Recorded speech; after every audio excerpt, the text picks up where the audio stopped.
PF Jung, that one, that guy. The drinking was the best part of the event. Yeah, once these few conservative debaters started rolling up, I was like, I need to be drunk for this. Not for this talk. Hi, what's up? You said you need to be drunk for this? No, for the event I did, I needed to drink for that. This is fair. How are you? I'm doing good. How are you doing? I'm doing good. Is Arc Raiders a good game? I would say so. Yeah, but it depends on what kind of games you like. But I can't see you on my... Yeah, you think you deserve to see me? Nobody deserves anything. Hold on. We all fall sin and fall short of the glory of God. Are you religious? I forget. I would say I act as if God exists. What does that mean? You just have basic morality that every single human being has? Is that... I don't know about every single human being. True. You can't forget about MAGA. True. Wait, why do I have a full-ass camera? What the fuck? Yeah, you got the widescreen. Nice. Oh, whatever. You're getting the widescreen. And the holiday setup? Yeah, true. Oh, because of my Starbucks. Testing 1 2 3. Testing 1 2 3. Testing 1 2 3. Okay. Sorry. My friend Kyle is trying to get me to play Arc Raiders instead of Age of Empires 2. Well, I mean, if you're a big Age of Empires 2 person, Arc Raiders is significantly different than that, right? Exactly. And I'm more of a strategy fan. We play Age of Empires 2 together, but him and Patrick refuse to get better. That's how it feels. Well, who's Patrick? Cause some friction. Do I know either of these people? Huh? Who's Patrick? No, these are my friends. Oh. You don't know these people. Okay. Kyle will literally build his town center like 7 tiles away from any resource. What in the fuck is he doing? Oh, it's like noobs. Saying. It's like you're not even trying. Well, and it's like, listen, I'm okay. Like, I love to play, but like, I can't carry 3v3s all the time. And when they're not even trying. This is like weaponized encounter. This is like when the woman is like, yeah, well, it's more, 7 tiles away, you're collecting resources. Don't you want to be right on top of them? I imagine you probably live right next to him, right? Yeah, but his thought, I mean, it's understandable. His thought is, it's in between the wood line and the, like a gold mine. So it's like equidistant. It's like, that's not how you do it. You put a town center on the wood line and then you build a mining camp on the gold mine. Just tell them it's like, look, one time, fix it. Yes, I know, but this is the problem. They don't seem to respond positively to feedback. Guys, why is my YouTube chat not on screen? My poor YouTubers. What do you mean they don't respond well to feedback? How long have you known these guys for? Decades. Maybe not decades. 15 years. Whoa, why is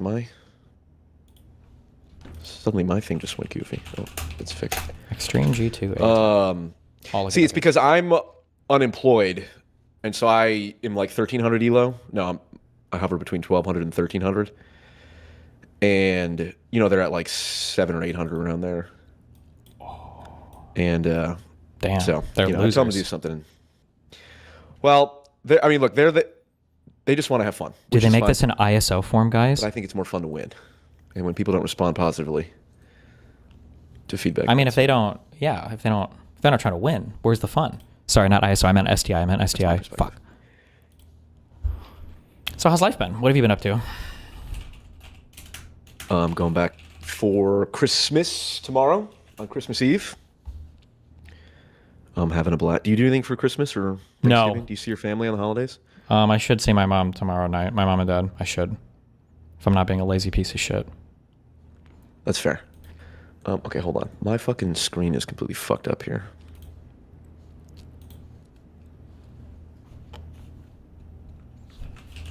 Okay. What's wrong with it? It's like shaking a ton. And it's distracted me. It's not shaking on my end, so that's pretty weird. No, I know. It's on my end. Hold on. I think I can just do this. Oh, man. This guy's so mad. This is a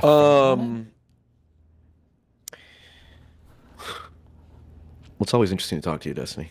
Good. I'm an interesting guy to talk to. You are, 100%. I appreciate you not playing Arc Raiders while we're talking to. I would never dream of doing that. Space. Why would I ever do that? That's fair. Well, I messaged you to talk about liberalism. Okay. Maybe some Nick Fuentes too, seeing as those things are tightly linked. Sure. What do you think of the MAGA civil war that's going on between you got the post-liberals, kind of like Tucker Carlson, J.D. Vance, versus like the neoconservatives, Ben Shapiro's, versus like the white identitarians, like Nick Fuentes. And then over on the side, you have the schizos like Candace Owens and Ian Carroll. But I don't know if you saw the stuff at CPAC. Where do you think all that's going? What's your assessment of that? Yeah, I mean, I feel like it's just the natural consequence of MAGA being like a principleless, valueless movement. It was kind of basically just like, do you support Trump? If you view it, all of these are going to sound partisan. I don't care if they sound partisan at this point. But if you view it as through like the lens of like a cult, kind of like I do, everybody was attracted to Trump because he was the cult leader. But there's not like a consistent political ideology that really holds any of them together. I don't even know if you could say populist, that holds them together. And so as Trump is beginning to recede, there's a huge vacuum that's created, not just in terms of leadership, but in terms of ideology. And I think people are trying to stake out what they want the next ideology of the Conservative Party to be. And that's kind of what the fight is over right now. And there's no surprise that there are like hugely differing ideas about what that ideology should be, given the wide assortment of people that kind of fell under the gaze of Trump. Yeah, who's winning, do you think? Who will be in the ascent once Trump is gone? It's hard to know because we haven't really seen which direction the political establishment will go in yet. Obviously on the internet, it seems like the Candace Owens types and the Nick Fuentes types are the loudest. The Ben Shapiro and the traditional media types seem to be the quietest, but I think most of these people kind of still have their lot thrown in with Trump because they have like political power and they're trying to maintain their political offices and their political effectiveness. So it'll be, once Trump is fully receded and we see which way, these people go, I think we'll have a better idea of how that's going to shape up. There's also a weird thing where, no, I don't know. It's impossible to say. 10 years ago, I would have told you there's no way that somebody like Donald Trump could ever be president. So true.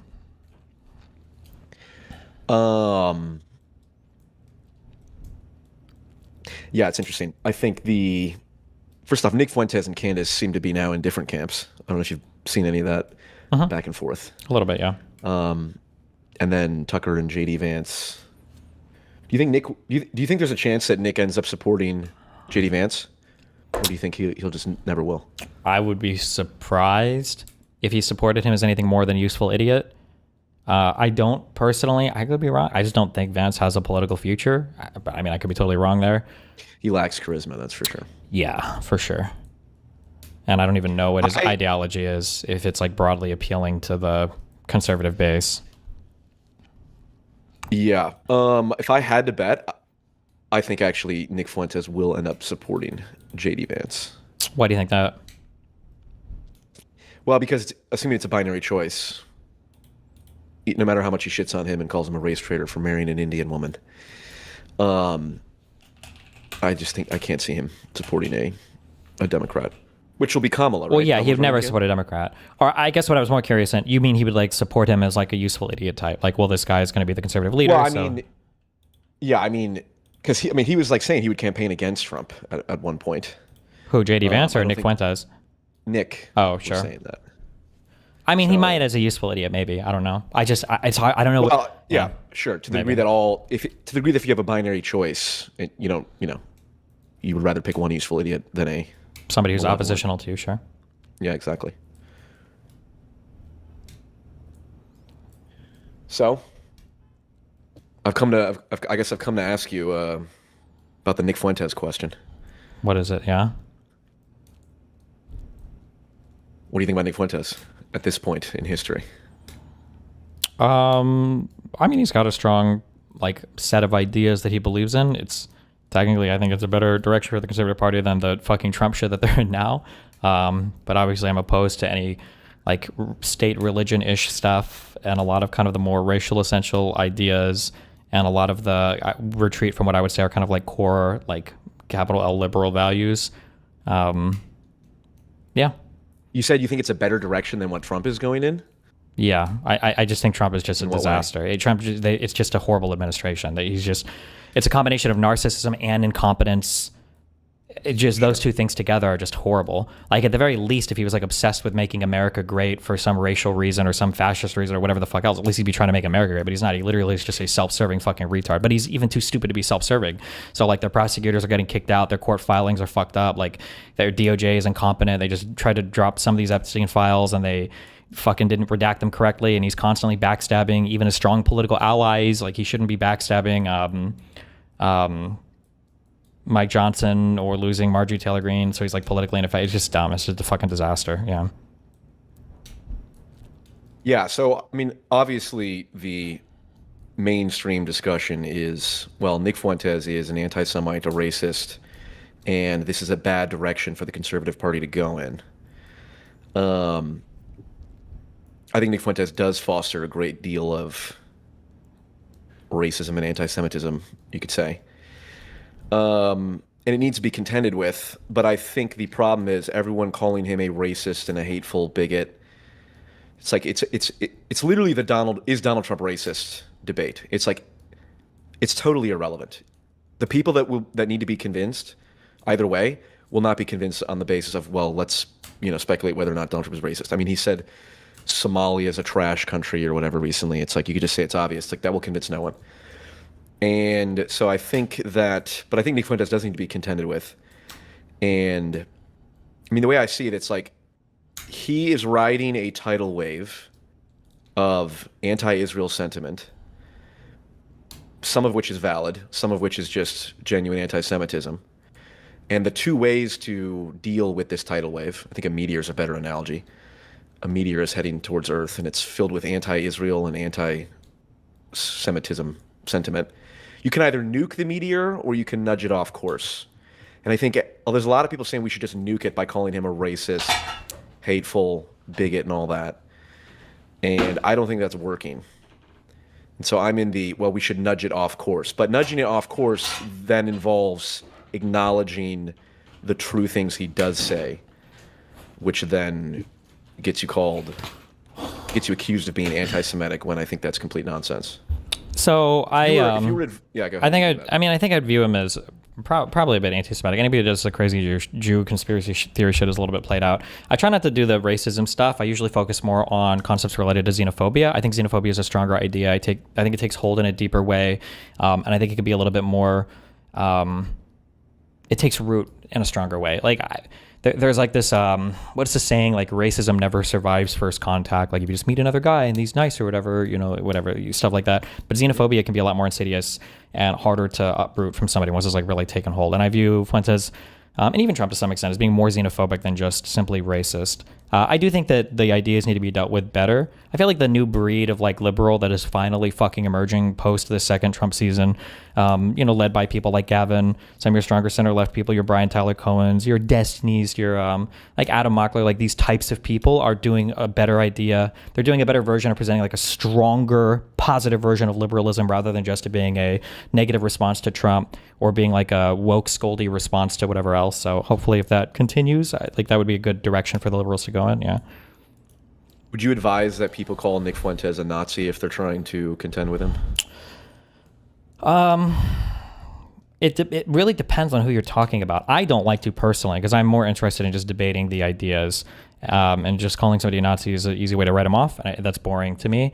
However, for older people, I don't think older people care that much. Like there's a lot of people in their 50s, 60s, 70s where if they hear you're like if you jokingly refer to yourself as like a racist, sexist Nazi, they'll just like immediately turned off. So like for my demographic and for the audience that I talk to, I prefer to just deal with the ideas more than anything else. And Nick Fuentes saying that he's a racist is like just funny. People laugh at it like, oh, he's racist. But when older people hear that, late 40s, 50s, 60s, they're like, oh, I'm a racist. Those people are like, I don't know. I don't feel good about this kid. So it's a very, very different, I think, voting population. Sure. Yeah. Do you think Sam Hyde is a Nazi? Or neo-Nazi, I guess. Yeah, I don't know. Whatever is like the most adjacent thing to that idea. Yeah, for sure. Do you think it's wise to call Sam Hyde a Nazi? Just the demographic that you're targeting. Maybe. I don't know. I don't. Do you remember when we talked about this? Yeah, a long time ago. Yeah, a year ago. I mean, very like, adamant that he was a Nazi. Yeah. Which, by the way, I think Sam Hyde is. He has a scary level of nihilism that seeps behind his eyes that I think is incredibly destructive. And Gotcha. I don't know if I like neo-Nazi over Nazi just because Nazi could refer more specifically to someone who says beliefs. I don't know. Okay. Like I think it's okay to identify him as a neo-Nazi, but again, I'm not as interested. People usually look to these labels when they're trying to just dismiss somebody. Like I'd rather just talk about the ideas. Correct. But I mean, like I do feel like he's definitely a neo-Nazi for sure. But like I'd rather just like address the ideas and deal with them one at a time. Yeah. Yeah, this is very dark centrist of you. I mean, my whole approach is rob the people you disagree with of their only valid talking points, and then they're left with nothing else. But then the problem is that involves acknowledging that involves running the risk of,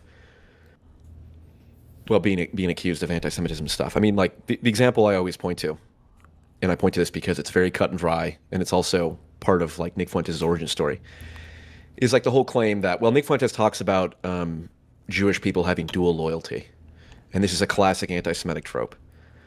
It's like, okay, well, if you say all Jews have dual loyalty, then that is. And if you say that someone's genetics predisposes them to be an untrustworthy person, then that is degenerate and anti-Christian, I would say. But like someone like Ben Shapiro, who said verbatim, the single biggest guarantor of my loyalty to the United States is the existence of the state of Israel. Have you seen that clip? No. He's on stage.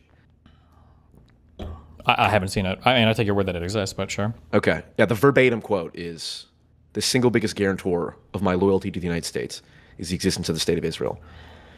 That is very clearly someone who, in my mind, it's perfectly reasonable to listen to that, contextualize it with the fact that he is an Orthodox Jew whose religion compels him to care about Israel. Uh-huh. And you could say, it seems like Ben Shapiro cares more about Israel than the United States. That is among the most mundane, common sense observation. And I think the problem is people label that as anti-Semitism.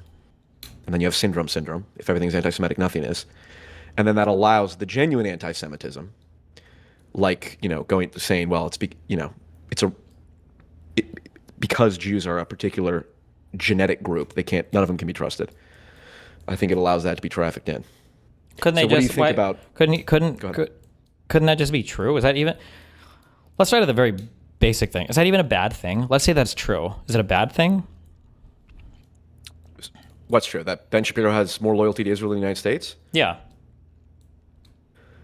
Is it a bad thing? As an American, I think that is not in America's interests, but it's a perfectly rational and reasonable thing if you're a well. Let's back up religion on a very abstract, or maybe there's a less abstract and more applied level.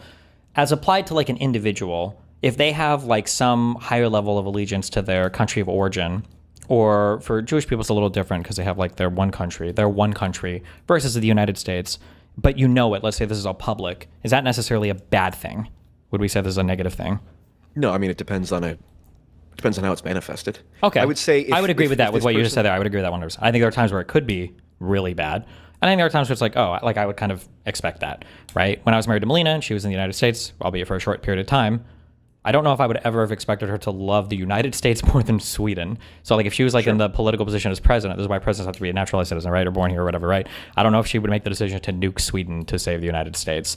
So I think that this dual loyalty concept, I don't think is necessarily a bad thing. It could be. You just have to see how it plays out, number one. And then number two, I think it's also a little bit weird because the United States is so much more powerful than Israel that it also changes it a bit. Like imagine if you were a dual citizen in Israel and your main allegiance was to the United States. I think as an Israeli in a country of 10 million people, you would look at somebody whose allegiance is to a country of 330 might be like, you need to get the fuck out of here. Like, I don't know how I feel about this.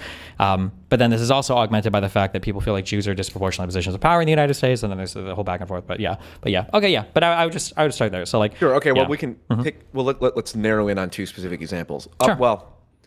This first one, just anecdotally, I had a Israeli settler in the West Bank call into one of my streams, and he told me he voted in the U.S. election by mail because he's technically a citizen of the United States. And it's like, that's deeply concerning that Israeli settlers are voting for people in the United States. Now, is that like going to swing the election? No, but that's just a very specific example of. Well, there's probably, but any U.S. citizen who lives in another country could theoretically vote in the United States, right? True, but you're right. Is in my opinion, I think you would agree. Israeli settlers are at direct odds with U.S. interests. Um, The expansion of settlements in the West Bank is a thing that is objectively bad for the United States. I mean, so there's a lot of stuff at play here because we're getting from the personal to the country and then our subjective opinions of each. So I would say yes. But I would say that settlements are opposed to Israeli interest even. I would say they're bad for Israeli Agreed. interest. Yeah. I agree, 100%. But obviously that guy would disagree, and he would say, well, the settlements are good for Israel, and I think they're good for the United States as well because they strengthen Israel's foothold in the Middle East, and we're their He's most wrong. important. Well, I mean, I would say that. I don't know if I'd be comfortable to say like objectively he's wrong. I would say that they're wrong. You've gotten much What? more ameliorating over the past year or so. No, I think I'm always where I've been at.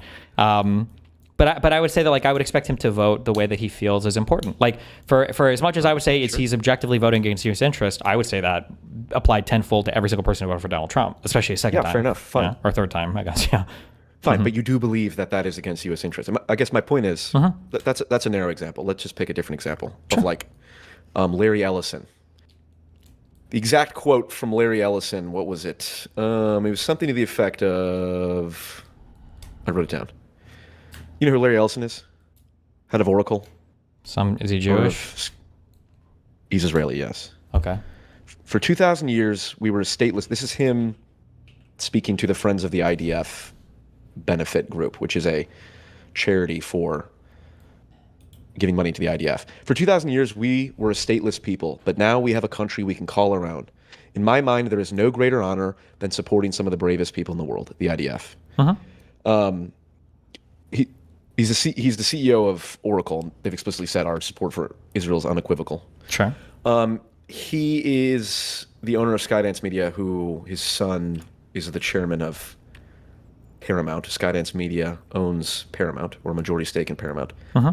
And he appointed Barry Weiss. He also is one of the largest partners in the new TikTok acquisition that's supposed to go in January 26th. Okay. So, you talk about tropes. It's like, well, here is someone who explicitly is saying the greatest honor is to serve a different country. Now exercising top-down control over multiple media outlets.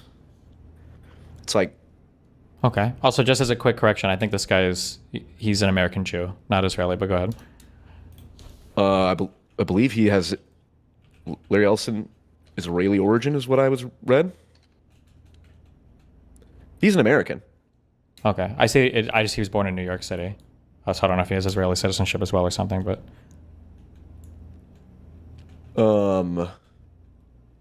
Okay. Well, then whatever. Sure. But yeah, So no, it's I mean, I don't know really if that even affects I mean, him much, for say, sure. Sure, but he said what he said, yeah?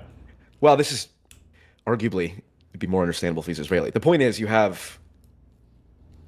you have an American Jewish person with a significant amount of control and influence over, one subsection of the media. I think that's pretty problematic, yeah?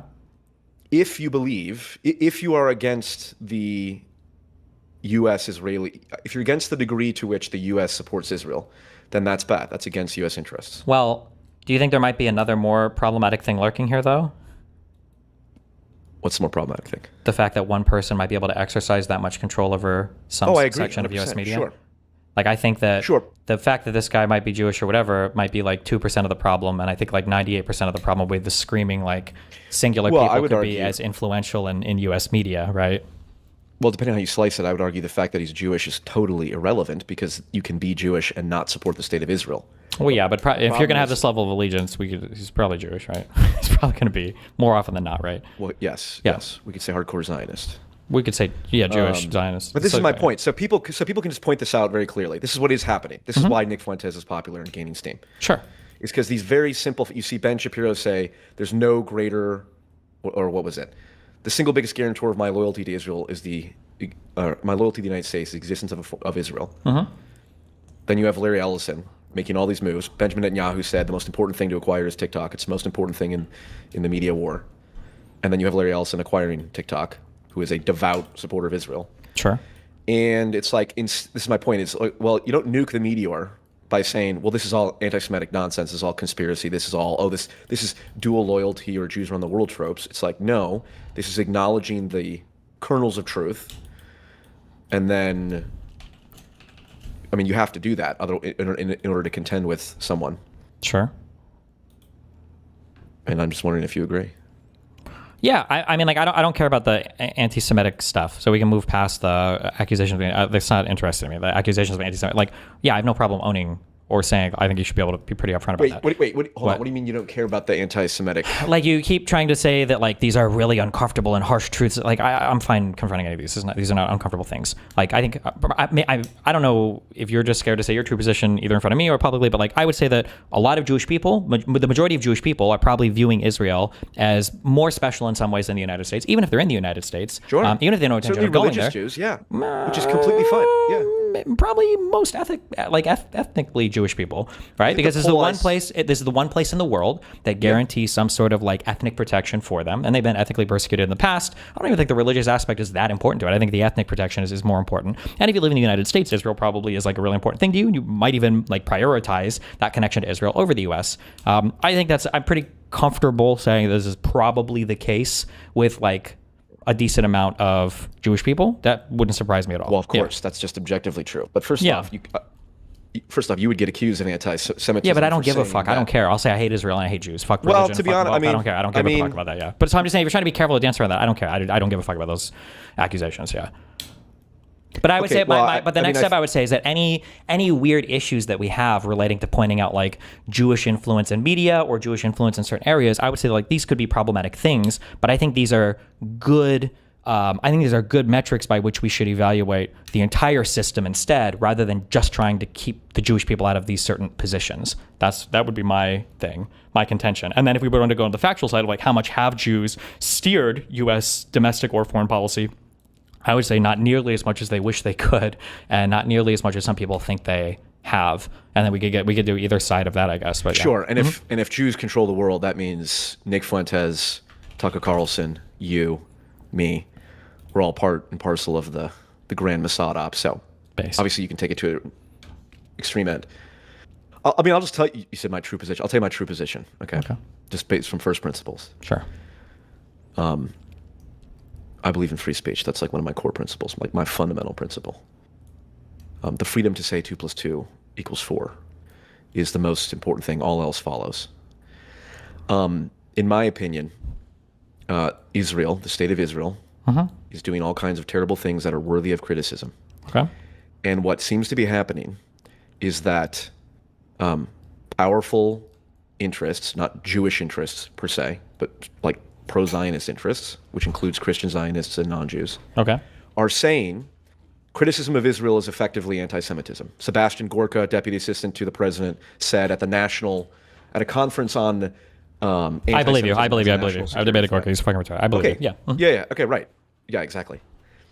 So now you have incredibly powerful people who are using the threat of anti-Semitism as a justification to we're going to censor speech. We're going to change algorithms. We're going to scrape the internet for anti-Israel sentiment, which includes, anti-Semitism, which includes anti-Israel sentiment. And then that becomes the pretense for ushering in more Chinese-style social credit score systems, infringements on free speech. So that's why I care about the issue. Sure. And here's the thing. It is absolutely the case that the reason many Jews feel a attachment to Israel, perfectly reasonably so, is because anti-Semitism is a real thing, historically, obviously.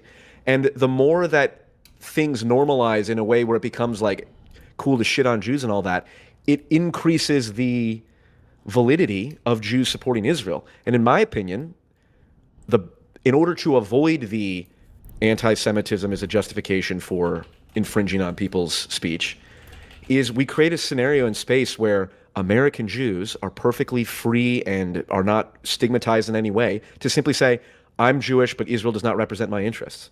And there are many, many Jewish people who believe that. And many would say it's disgusting and anti-Semitic to associate someone's ethnicity with the actions of a secular state. And then, of course, there's religious Jews who support it, and there's branches of religious Jews who don't support it at all.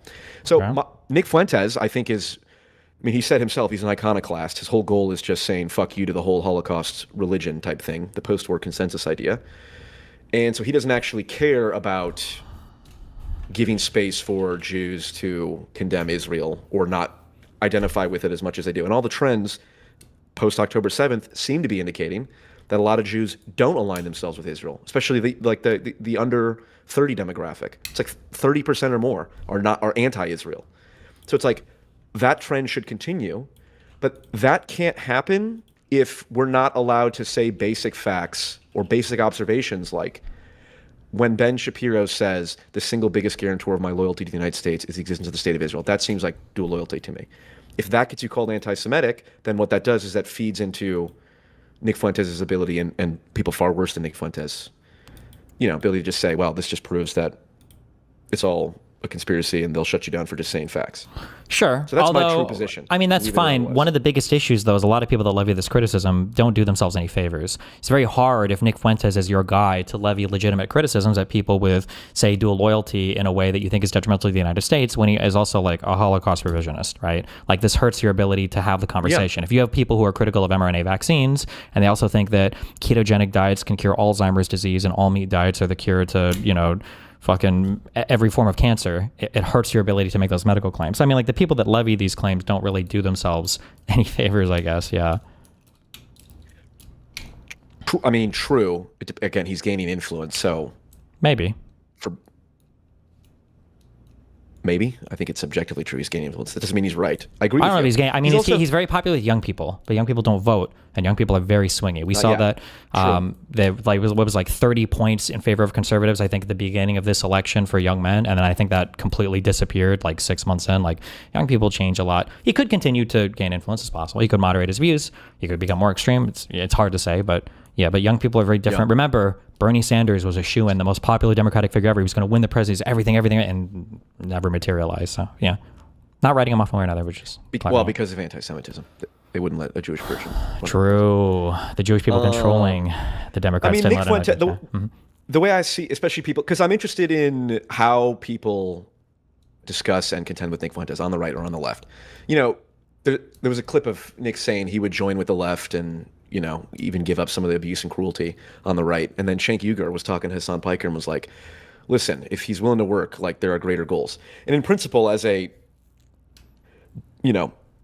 someone whose mind is so open that it's liable to fall out of my head, I like the idea of, the populist right and populist left joining together to get the Epstein files released, decouple U.S. influence from Israel and all that, and even do healthcare and fix the border and all that. But Nick is he is a liar. Did you see Rowan? Nick Fuentes, someone just posted a clip of Nick Fuentes talking about anime. He said, I never watch anime. Uh-huh. And then Rowan just posted a clip from like 5 years ago of Nick like doing an in-depth analysis of some anime. Sure. It's like he's lying about the most inconsequential things. Well, but I don't know if it's like a lie or if it's just like a meme, right? Like I might say like on stream, like I fucking hate women, exactly. And people are like, no, yesterday you were defending feminism. Like, Fuentes' movement is very much like it's still like a young man's movement, like incel-y humor, like a lot of like irony, like very heavily like masculine coded, like presentation style, performance, like very exclusive to women, intentionally so. So yeah, it doesn't surprise me that he would say stuff like this. Yeah.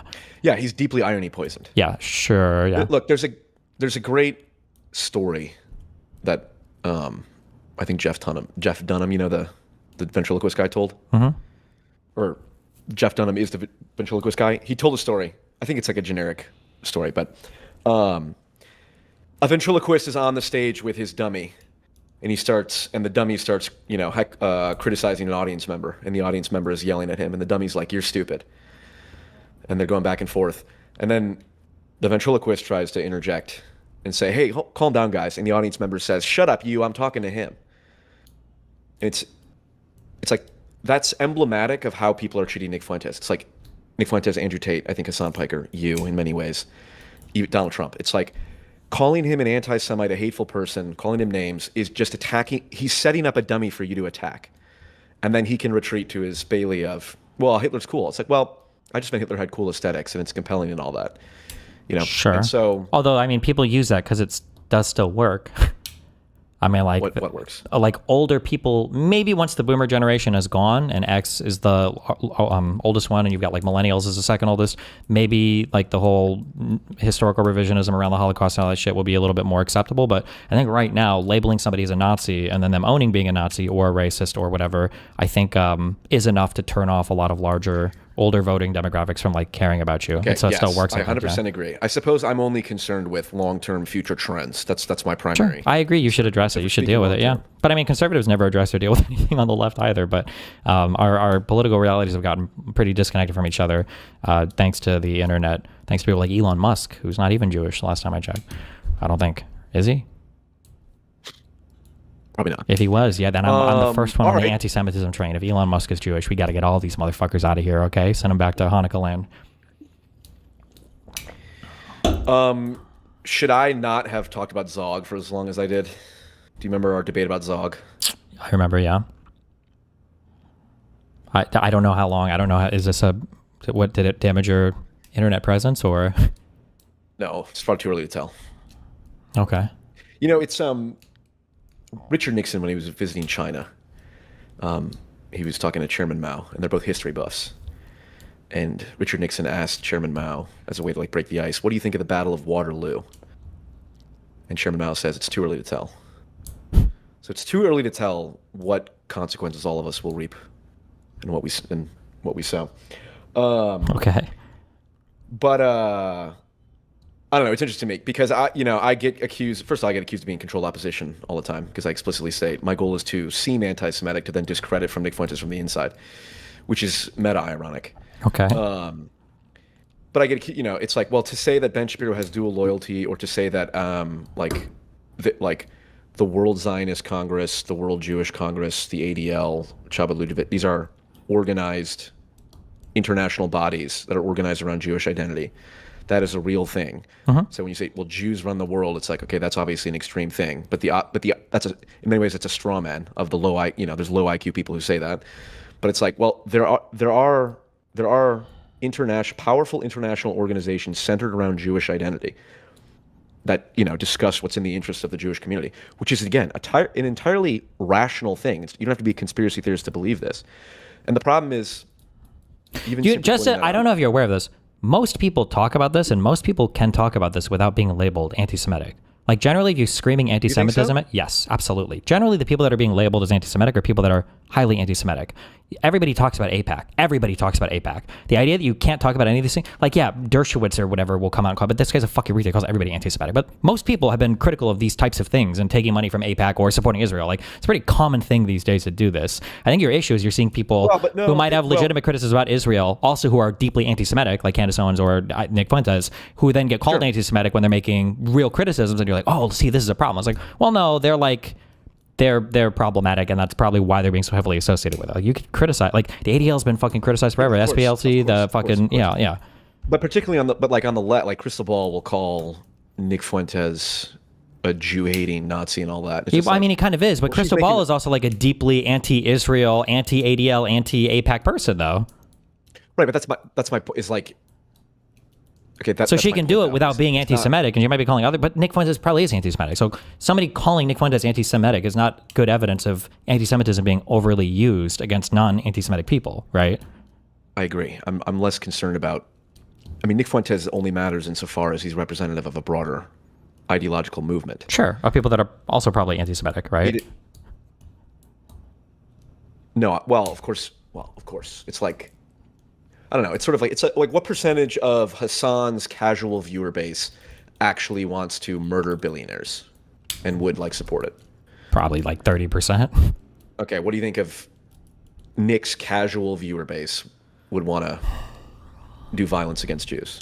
The way that I view neo-Nazis is, and I just haven't been in these communities for a while, but I generally don't view them as wanting to like kill Jewish people or murder them. They just want all of them out of the country, or at least all of them removed from positions of power influence. Yeah. But like if you could push a button and like if you could ask like a Groiper, if you could push a button to deport every single Jew back to Israel in the United States, I think at least 50% of them say, yeah, get them the fuck out. Yeah. For sure. Yeah. Well, it also depends on the problem is because he has such wide range. I mean, I was at Thanksgiving and I asked my like 16-year-old cousins if they heard of Nick Fuentes. They're like, yeah, he's funny. And it's like, these are not kids who would know who Karl Marx is or anything about politics at all. But they listen. But the Nick Fuentes clips show up. Shane Gillis is making jokes about Nick Fuentes clips appearing on his feed all the time. It's like, so the Nick Fuentes audience has expanded to an incredible amount of normie people. I would say of that proportion, the overwhelming majority are not genuinely anti-Semitic. Sure, but I don't know how much of those people I would consider don't like Israel, and they like his, for for the outer ring of orbiting, like if we're expanding like rings of people that are like just aware of who Fuentes is, who've laughed at a clip of him on Instagram Reels or TikTok feeds. I don't know if I would say these people like Nick Fuentes fans, like in the same way that like I wouldn't call them like groypers, right? They're just like they've seen funny clips. I see funny clips of Nick Fuentes. He says funny shit. He's a funny guy. Yeah. Yeah, he's the fucking. I'll still laugh. It was. I think your community compiles like a list of best moments at the end of the year or whatever. And there was one year where it was like, Destiny says the N-word. I like that. Yeah, it's a good clip. You're gonna love me. That's funny as hell. I get okay, not fans, but of the people, the proportion of people who the too soon thing for Piers was funny. Yeah. But that, do you think Piers Morgan? Oh my god, dude! But that was largely a good sheer incompetence. Well, you might perceive it that way, but that was largely a bad appearance for Nick, I would say. Like it played really well with his audience and his fans and younger people, but for older people, they probably saw that as like, wow, this guy's like problematic and crazy, not good. Agreed. Also, it cost him in ways that even undermine him. I think even undermine his. Theoretically, one of his long-term goals. Again, I'm not concerned about the boomers at this point. Okay. I'm interested in 10 years from now or more. Sure. I do think that interview with Piers Morgan, he basically, because, like I said, you saw that clip of Cenk talking to Hassan saying, like, it's not unreasonable to try and want to do coalition with Nick Fuentes. I mean, I don't know. Maybe, but Cenk and Hassan, I view, they're both morally bankrupt, intellectually bankrupt. That's fine. Who are also both insanely anti-Semitic, more so than Fuentes. So I hate both of these people. I generally am racist against Turkish people in general. I think Turkish people have the worst dual loyalty in the entire, more than Israel's. If you packaged Israelis and Turkish people together, I would push the button. That's, yeah. End of video game. Go ahead. I officially condemn. I condemn hate speech. Okay.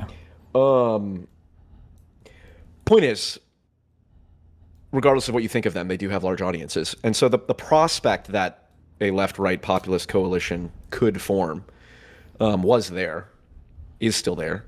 But when Nick Fuentes goes on, Piers Morgan says, Hitler was really fucking cool. I'm tired of pretending he's not. Black people should be locked up for the most part. That's hilarious. That's based on all that.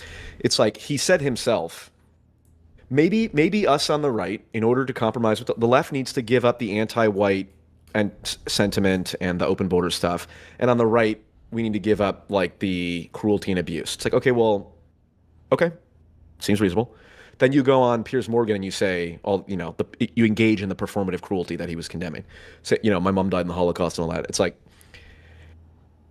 so he just undermined himself there. So he's chosen to basically be a one-dimensional, I'm an iconoclast. My only goal is to push back against this whole Holocaust as a religion thing. Sure. Which, and I think a lot of people can respect that and appreciate that. I'm sick and tired of Israel invoking the Holocaust to justify ethnic cleansing in Gaza.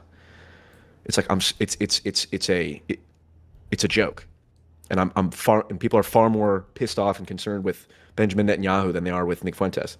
Sure. And it's sort of like, I will say though, just as a thing, one, that's not necessarily their geopolitical justification for it. I understand you're saying that like this is the public facing thing they put up, but like this isn't unique to Jews or Israel, right? Doesn't everybody kind of do this? Like black people talk about slavery, women talk about indentured servitude in the household and lack of voting, and everybody has their struggle, their grind, But it's typical woke tactics. Sure. That's why Douglas Murray, James Lindsay, and the pro-Israel right are the true woke right, which we talked about last time. We don't have to talk about now. Sure. But I mean, nobody's a bigger victim than Trump. Every time he gets up and speaks, he talks about how Biden victimized him, his FBI victimized him, everybody victimized him, the deep state's after him. Everybody likes to be a victim because it gives them unlimited actions that they can do with no accountability because they're always responding to somebody's done worse. Yeah. Yes, he's a whiny bitch, and that speech he gave a couple days ago was just him shitting on Biden. It's like pathetic. But I do think one of the things that gives Nick powers is the fact that people like his, they like the iconoclasm. Which, when you went on, like, for example, when you went on Piers Morgan and they asked you to condemn the Trump shooter, you were like, in front of these people? No, fuck you guys. Now, many people would say, well, that means you truly hate Donald Trump and conservatives, which I will not speculate on your motives. But the point is, there were many people who I actually don't think want to see conservatives killed, who respected what you did because you were saying, look, fuck your frame. I'm not buying into I'm not buying into the frame of my hypocritical political opponents like Dave Rubin, who celebrated Paul Pelosi's head getting bashed in. I'm not going to sit here and condemn violence in front of these people. I think that's what Nick Fuentes is doing just with the post-war consensus type stuff. It's like, look, I'm just not going to sit here. That's why he said I'm going to own the term racist and all that. Sure. And, the Holocaust is not my religion and all that stuff. And so I think a lot of people respect that. And my point is there are valid reasons to respect that. Like I said, Israel invokes the Holocaust. Like, it's not unique to Israel that they're doing these things. What's unique is the degree to which, anti-Semitism is considered the ultimate sin, even more so than just racism against black people. That's why they always talk about racism and anti-Semitism as if they're two separate things. And I mean, anti-Semitism is unique, but like I think we have more sensitivities to black people than Jewish people in the U.S., right? Like DEI wasn't about Jewish people. BIPOC wasn't created for Jewish people. The rewriting of American history wasn't about Jewish people. Like all of this stuff is about like black people, and affirmative action wasn't about Jewish people. Like all these big court cases, all the big DEI and woke and SJW stuff, basically all of it was centered around like black people and black issues, not Jewish people. Sure, but I think you can totally be a mainstream Republican and criticize black culture or Muslims. But if you criticize Jewish people, there's a sudden, that's now out of the mainstream. I mean, Ben Shapiro hired Candace Owens for the. Well, yeah, but it's just you got to be careful with what we're talking about there, right? Because when conservatives, if I look a little, let's say I buy the dog whistle, when conservatives are influencing. Or when they're criticizing black culture, they're not criticizing black people. They're criticizing thug culture and gangsters and single parent households and murder, right? Yeah. So to say you're criticizing Jewish culture, that's a weird. We'd have to be very careful about what we're drawing analogies to. Would say he's not criticizing Jewish people. He's criticizing, the degree to which they organize it. Sure, you can, but like, man, you've almost destroyed any legitimate argument you can salvage here because you're traveling with so much bad company here with all of your other claims. Right? Like it's almost going to be impossible. And when almost every single one of these people seems to be doing that, it seems like you're running into like a pattern that I think a lot of people pick up on. And then it becomes very, very hard to push back against said pattern because so many of the people are traveling with bad companions here than themselves. Yes, 100%. There's nothing that undermines your own ideological interests than the freaks on your own cause. No. When I say, I'm sorry, that's why I said their own people. They're travelers, they're bad companions of their own beliefs. If I come out and I want to be critical of mRNA vaccines, and I'm also like a super vegan, I'm also like a super like meat only diet or whatever, I have all these other crazy beliefs, the mRNA criticisms are going to get tossed to the wind. Maybe even rightfully so, because I have so many other crazy beliefs. Yeah. So when all of your anti-Israel people or heavily critical against Israeli or Jewish interest in the United States people are also all seemingly anti-Semitic and are saying that Churchill was the bad guy in World War II and that the Holocaust numbers are probably an order of magnitude higher than they actually are. And it's like, okay, well, fuck, like, do we take any of this seriously? I guess at that point, exactly. They've sunk themselves, sure.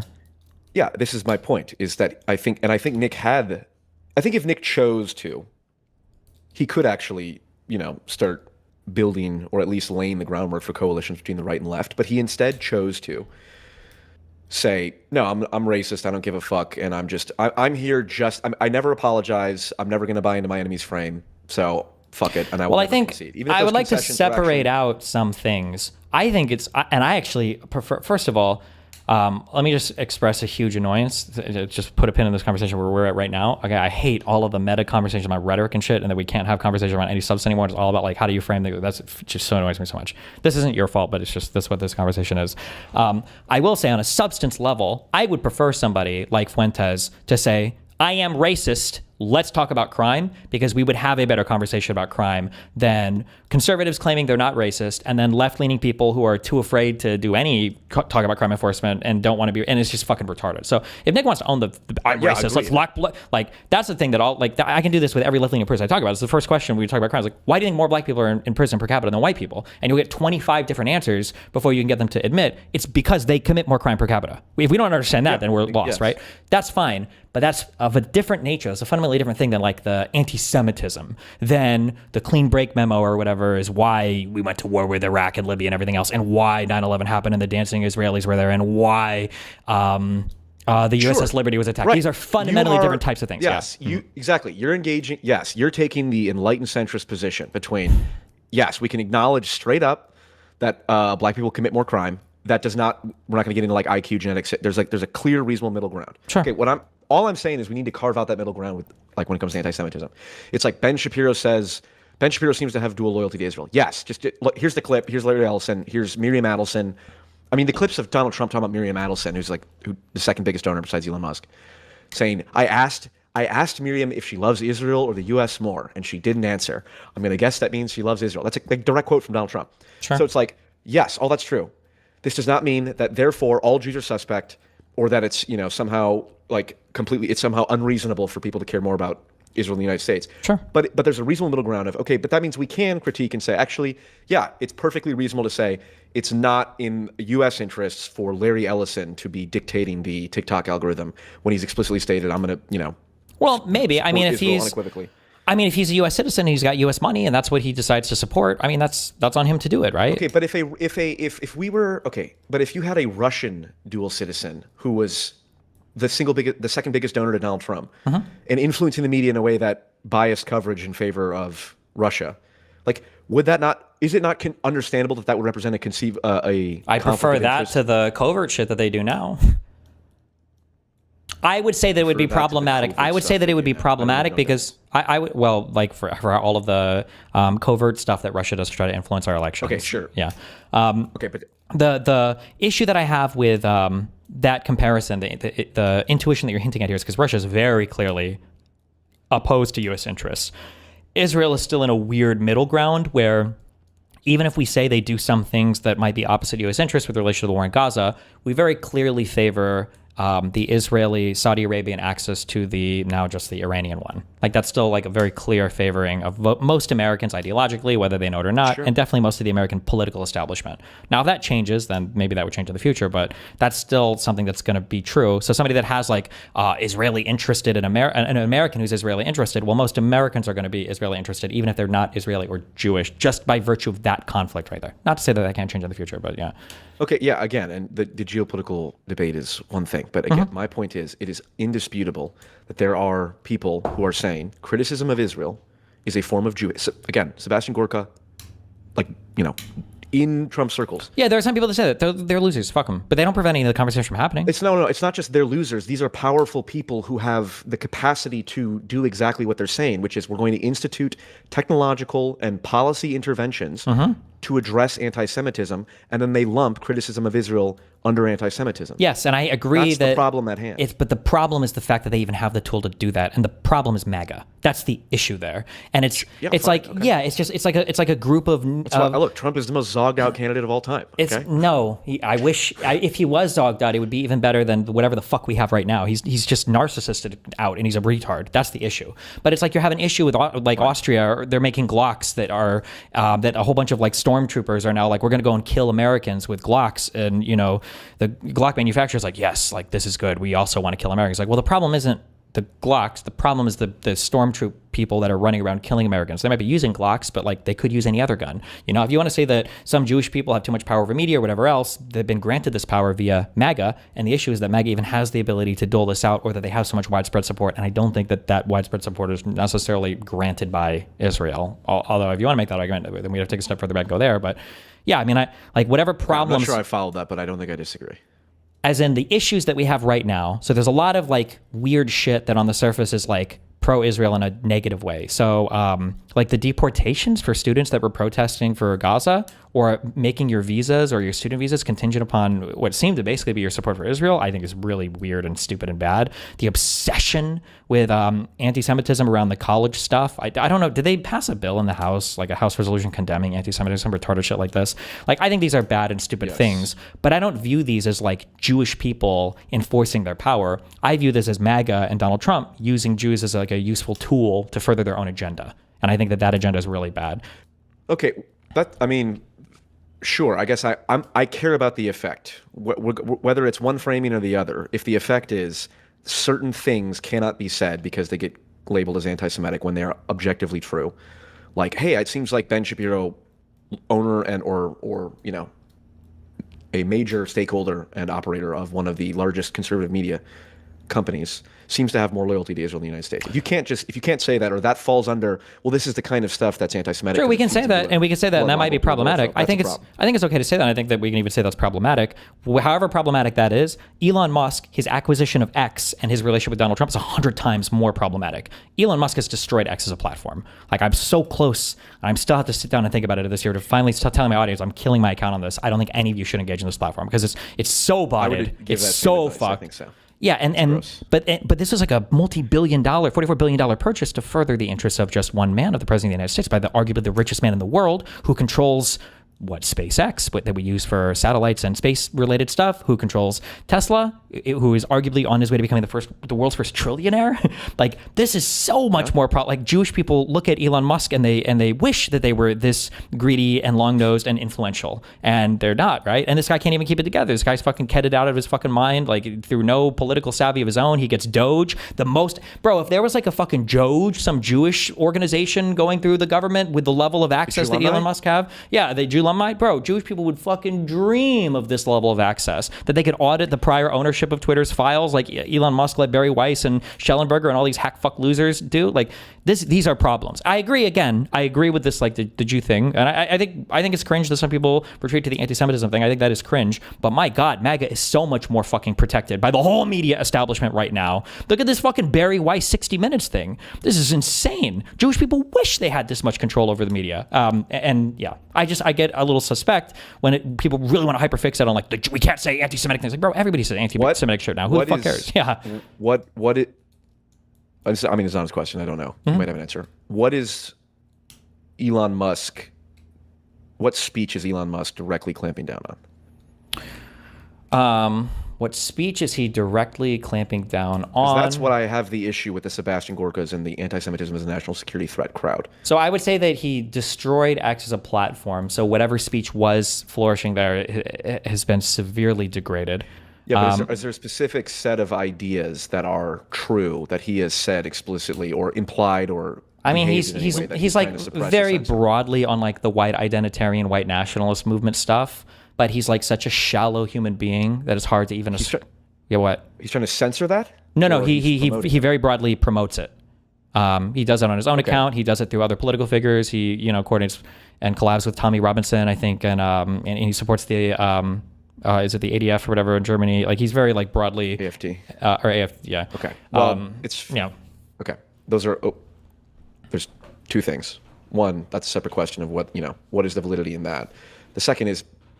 It's not about my concern. Hold on, stop. Wait. I just want to put a clear thing in here just because it's good to establish reality sometimes, because conservatives don't live in reality all the time. The claim all the time from the far right or from MAGA or from the right was that all of these outlets were liberal, biased outlets. And they always claimed this without evidence. The articles could lean liberal, for sure, and the pundits are for sure liberal. But, like, to say that, like, Bezos and Zuckerberg are outwardly massive liberal supporters, that was always just speculation or taken to be self-evidently true, but not really justified. Elon Musk is outwardly and openly supportive of every anti-liberal party he can find in Europe, of every white identitarian movement that he can find, and was able to convince in the White House them to create, like, special TBS exceptions for South Africans to come in and claim asylum while he was spamming YouTube and Twitter videos to the South African president or whatever, part of which weren't even true, in trying to open these asylum things. So I just want to be clear that, like, Elon Musk was uniquely a partisan hack compared to any other large media owner that I'm aware of, except for maybe, like, Murdoch or whatever. I don't even know if Rupert Murdoch was that openly politically partisan, but yeah. Okay, well, there's definitely a lot of truth in what you're saying.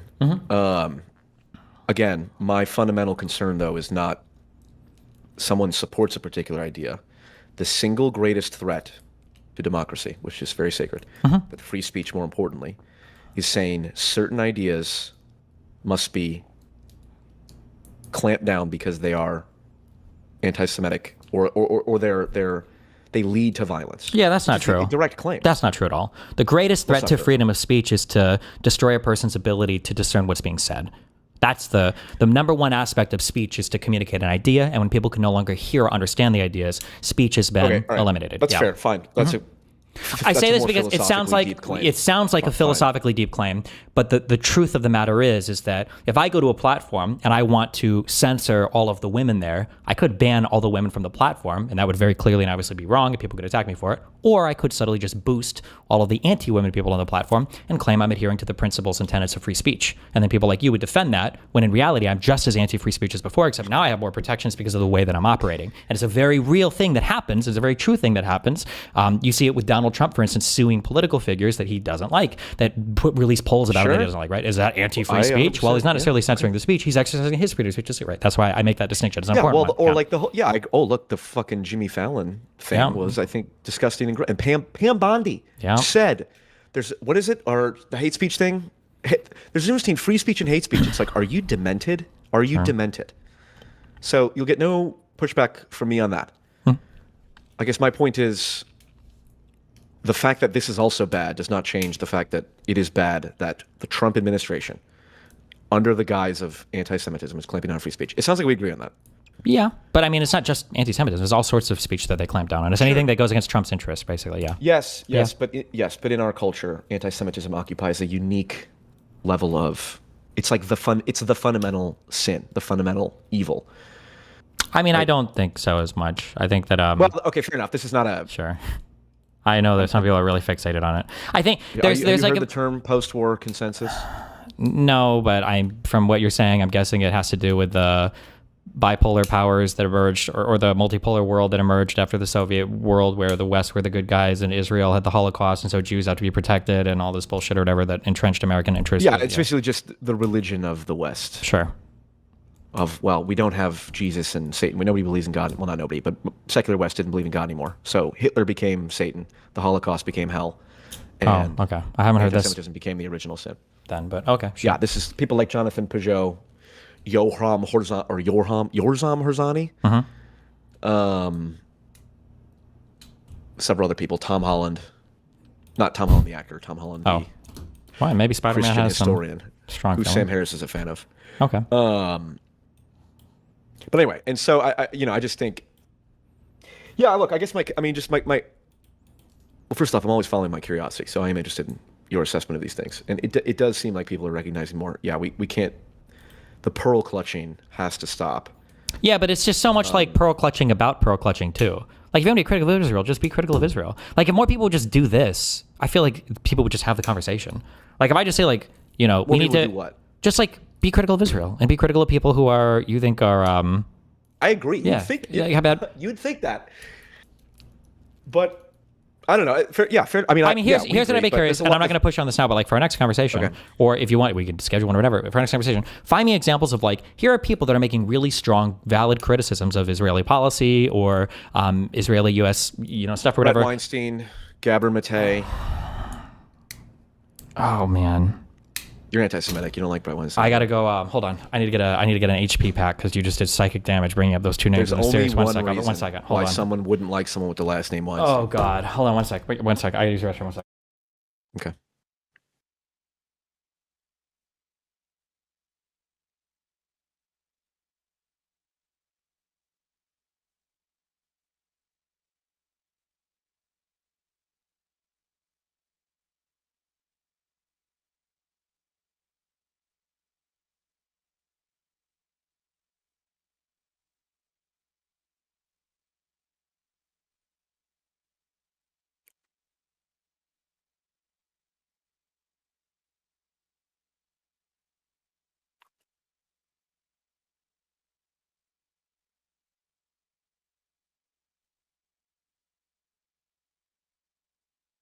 For everyone watching, if you have not seen Rowan's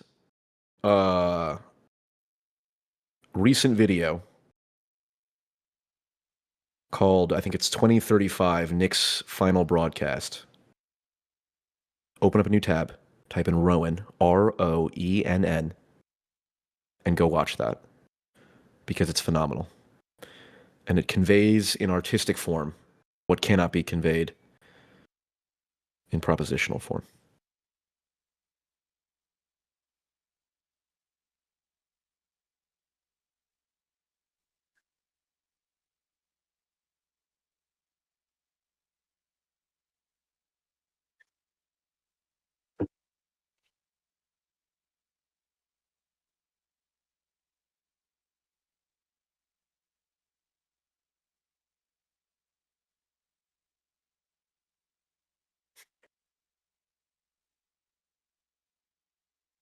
Okay, I'm here. I hate both of those motherfuckers so much, but and they're probably both anti-Semitic too. But probably not. No, the Weinstein guy can't be because he's just fucking retarded. But I hate both those people. Sorry. Okay, I'm here. What's up?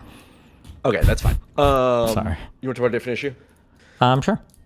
Or yeah, I just think levy criticisms at Israel if you want, and then see what happens from there. I do it with like crime shit. Like we should like spot crime enforcement is valuable. There's a decent amount of validity to the concept of like broken windows policing. Not all disproportionate policing is You mean racism. like stop and frisk?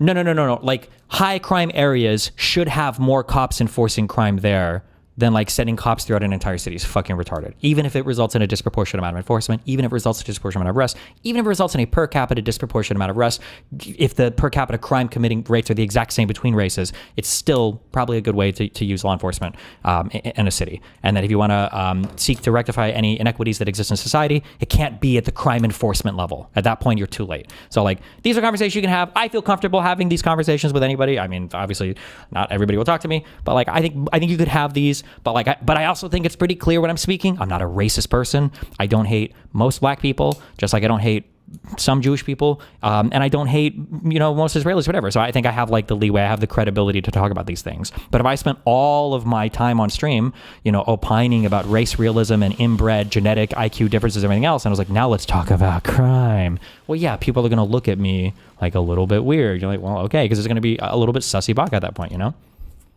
which is fair, I think. Yeah, I 100% agree. Listen, Mm-hmm. it would never. I don't ever want you to ever call yourself an enlightened centrist. Okay? Good. I'm not. Exactly. Thank You're you. not. Okay.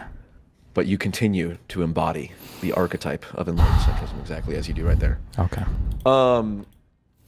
Liberalism. It's failed, Destiny. Has it though?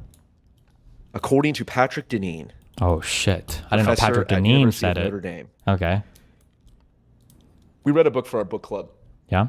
that Obama said was a phenomenal book Okay. called Why Liberalism Failed. Okay. And basically the gist of it is, if you don't have any other moral principles other than let's maximize individual, I'm referring to social liberalism, not necessarily like three branches of government power Yeah. No. distribution. Yeah, I understand. Okay, social liberalism. If your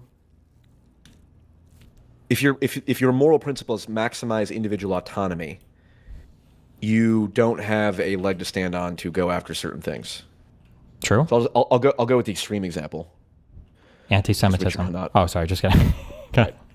Because Richard Hanania defended this. My king. We can use YouTube-friendly language. AI CSAM. Based. Okay. Not based. I'm sorry. I shouldn't have said that. My bad. Go ahead. Right. So the argument is, so people were defending this online, saying, well, someone said, a court had ruled that AI CSAM is okay, Mm-hmm. and someone quote tweeted it, and Richard Hanania was peripherally involved with this. Mm-hmm. What on earth is wrong with this? The whole reason we're against CSAM is because it hurts the children, it exploits the children. But in this case, no one is being exploited, which I think is deranged and demented. What is the? Well, first off, do you think? Maybe I should have asked this beforehand. I don't know. Do you think AI CSAM should be illegal?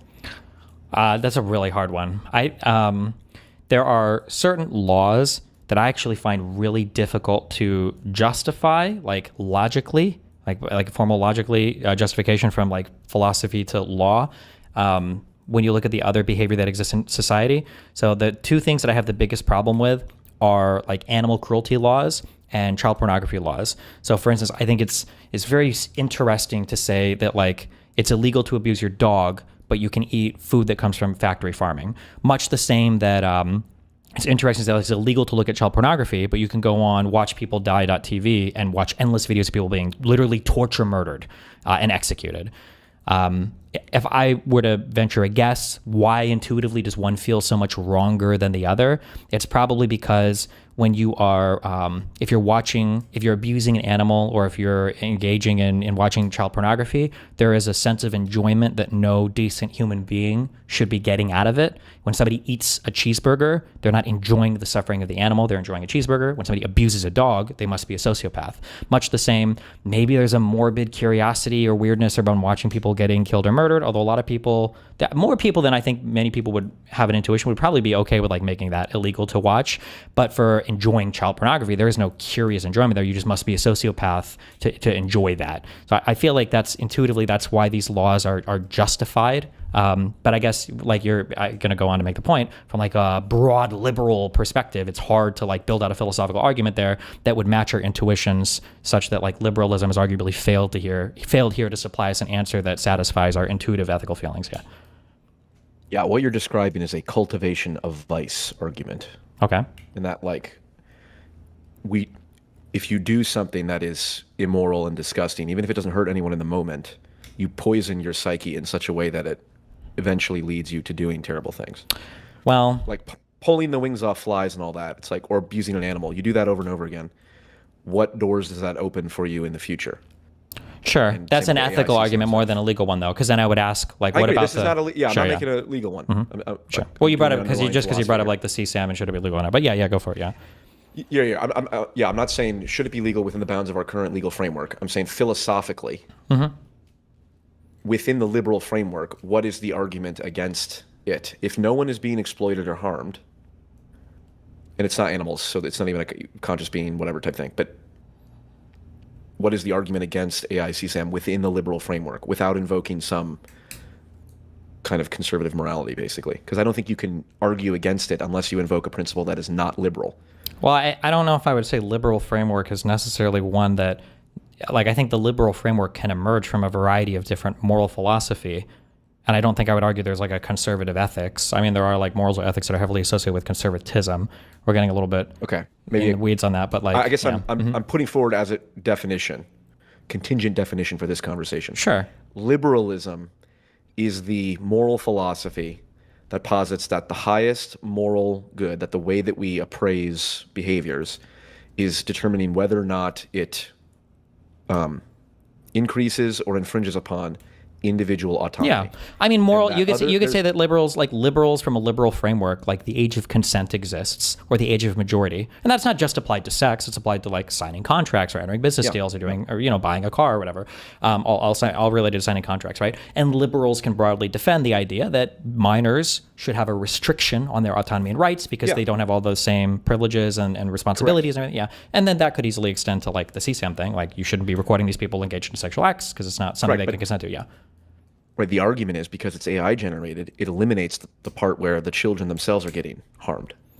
Sure. I mean, like boring, let's get rid of the boring argument. Then the boring argument is that, well, what if you have to train it on a data set of real child porn that would make it unlike, right? Correct, which is wrong. Someone made that point. I'm like, you can have a bear playing Xbox. So let's just that doesn't mean it actually was trained on bears and Xboxes. So we can toss that one because that's People stupid, don't know right? what they're talking about. But let's assume it doesn't need like a real training set or whatever else. I mean, you could it's just regular porn and then it just replaces it with children. Yeah, you could just justify it based on the fact that like you feel like it would lead to future harms because people would begin engaging with this material in a pornographic way, and then they would go down the road. Cultivation of vice. Sure, I guess. Okay, but then that opens the door to, all right, well, what other things now are like, what other things can we make illegal? Yeah, we do for tons of things, right? Drugs. Yeah, right. And I think most people have this. This is my point. This is why I do. I think the liberal, like, there needs to be something more clearly articulated that I think a lot of conservative and post-liberal thinkers have acknowledged, less so the Richard Hanania liberals. Of like, there needs to be something else. It can't just be freedom. Of course. There needs to be some. Yeah, but then the question is, what is that? Is it like, and it's, there's like it's an argument of virtue, but now we're deciding, well, what's virtuous and what not. For sure. Because the liberal answer is, well, everyone gets to decide what's virtuous as long as it doesn't harm anyone else. It's like, no, we need something else. We need something else. We need like a moral system and a point to guide us. And currently we don't have that. Liberalism kind of undermines that. Yeah, liberalism is like it's like hiking gear or whatever. Like you still need a hiker. Like the gear is not going to climb itself. It just enables a bunch of people to climb the maybe or scuba gear or whatever else, whatever snow gear, whatever. Right? Liberalism is not a morality. Liberalism is just a framework by which we organize socially that hopefully can incorporate a ton of different moralities inside of it. Now, some governmental frameworks, as part of the framework, almost beg a morality or automatically incorporate a morality inside of it, which makes the question like very easy. So like for your caliphates, right, your Islamist ideologies that incorporate their religion into their social and governmental framework, well, that's a very easy question. You always have like a common purpose. You're united. For fascist countries or for heavily like socialist or communist countries, arguably single party rule authoritarian states, like incorporate this kind of like social morality into the government. For liberalism, the reason why it has such a big strength is that it can incorporate so many different types of people, but somehow get them to work together in the same framework. But you can run into the issue of, well, the government is not giving you that strong social fabric that other forms of governments might be giving you automatically. So now you have to find it on your own. And if you assume it's going to come from the system itself, you're going to become very lost and very nihilistic very quickly. And sometimes people are a little bit scared to prescribe a morality because it feels anti-liberal to do so. But the answer is somewhere in there for that. Yeah. Does that make sense? Yeah. Mm-hmm. I guess but the problem is it's not, and I get like liberalism is pluralistic. It allows for to some degree that's true. But again, if it's pluralistic in a way that, hey, your neighbor is watching AI CSAM, you are now heading down a path of creating psychological degenerates. And there's even like transhuman stuff of like, I saw a service that allows you to create digital AI avatars of your dead family and friends. Okay. It's like that should be illegal. Okay. We'll say why. Because if we live in a world where mentally ill people are surrounded by digital avatars of their dead family and friends, we're creating a world of psychopaths. And there's just something profane about that we should avoid because it will destroy just... Sure, and I mean these are opinions you can have, but like we have to argue. Yeah, but you can't argue from that within the social liberal framework. Yeah, you can. Meaning the individual autonomy thing. No, you can. There's a ton of drugs are a great example of things that we've totally deprived individuals of. How the fuck can the government tell me I'm not allowed to do fucking ecstasy? That's crazy. I should be allowed to do as much MDMA as I want. That's wild to me. That I could get arrested for that. Do you believe that? Yeah, of course. The fuck? Do you think heroin should be legal? I would argue, yeah. Although maybe more restrictions or maybe more difficulty to access or whatever bullshit. But like, yeah, I mean, like if we're talking within like a liberal framework and individuals have the right to pursue these types of things, I think arguably, yeah. Okay, well, we would disagree. I mean, even in Portugal, first off, I think in Oregon they did that and then repealed it. But there's confounding variables there that you can't necessarily. Sure, but people in Oregon are fucking losers. So true. But in Portugal, it's worked out much better, as far as I know from my research on it. But they still force people to do treatment sometimes. Yeah, I think you should. I do believe. But that's technically outside of the social liberal. Again, I don't agree. I think you have to be careful not to, because sometimes people play this game. Leftists do this a lot, where they're like, everything bad comes from capitalism. You're like, oh, well, what about the increase in standard of living? You know, we got things like, we have a minimum wage, and they're like, oh no, those things are socialism. And it's like, okay, well, what about like all these employees that are making so much more money now, and that was guaranteed by a socialist aspect of the government. Of course, so we can't say that like all the good things that liberalism has given us, well, that's not liberalism. I'm not that's saying that at all. Sure. No. Okay, my bad. My point. I agree. Liberalism got us to the greatest point, arguably, in human history in terms of like flourishing economic wealth. But it just becomes a diminishing returns thing to a point of negative returns. It's like the same system that got us all these marginal returns, but started to diminish. And now we're in the point of like actually we're innovating new things that are actually making life worse. Sure. And my point is, if we continue down that trajectory, that's bad. And within the social liberal, which is effectively a libertarian, I mean, I would use those identically, like social liberalism, maximizing individual autonomy, is essentially a social libertarian policy or philosophy. There needs to be something outside of it. And it seems to me that the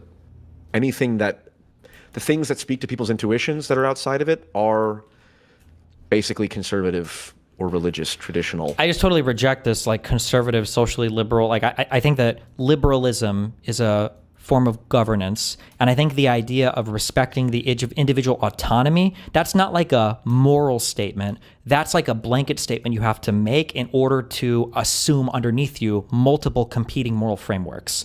That's how that works. So for instance, two people might be ideologically opposed on the matter of gay marriage, but liberalism can incorporate both of those people to work together in the same society. Liberalism is not making a moral statement about gay marriage. It's just creating the framework by which both people can exist. So so liberalism can incorporate, can allow people to ban CSAM and ban child porn or not, or do whatever. But if you're looking to that government framework for your morality, you're going to have a big problem. And I do agree, by the way, that a lot of people do this, and it is problematic. And I think that's where some of your intuition is coming from, where it's like, well, how is liberalism going to solve, XYZ problems? And I'm telling you, well, it's not a moral system, and that feels stupid to you because there are some people that maybe do appeal to it as a moral system. And I agree that is an issue when people do that. Yeah. And you feel lost and nihilistic when you do that sometimes. Yeah. It's fair. Okay. I ran into the same issue with counterpoints.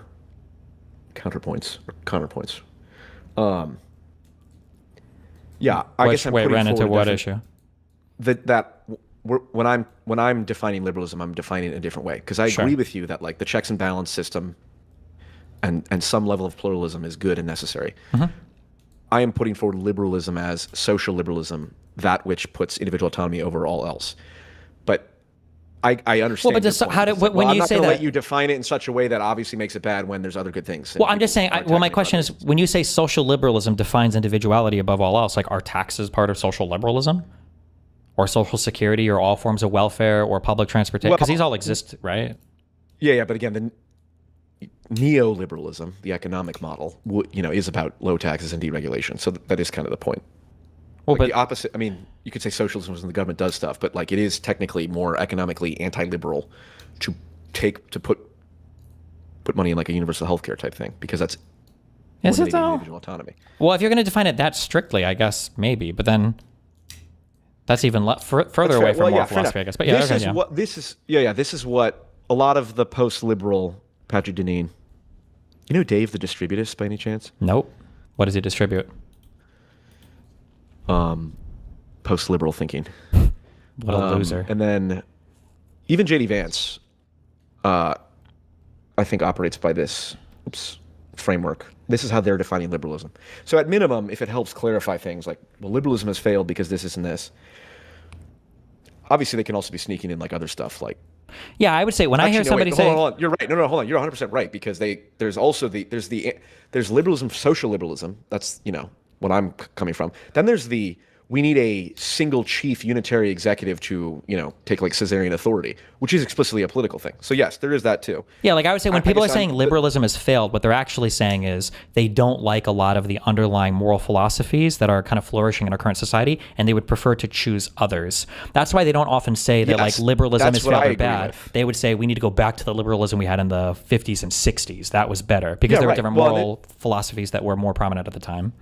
Yeah, because the argument is that, like, well, many classical liberals, who we call classical liberals now, said specifically, this only works if the populace is like free in the positive freedom sense, like the original Socrates classic liberty, or like classical definition of liberty, which is like self-restraint. Liberty meant the ability to self-govern, like having virtue and being free from hedonism is liberty. Hedonism was seen as the opposite of liberty.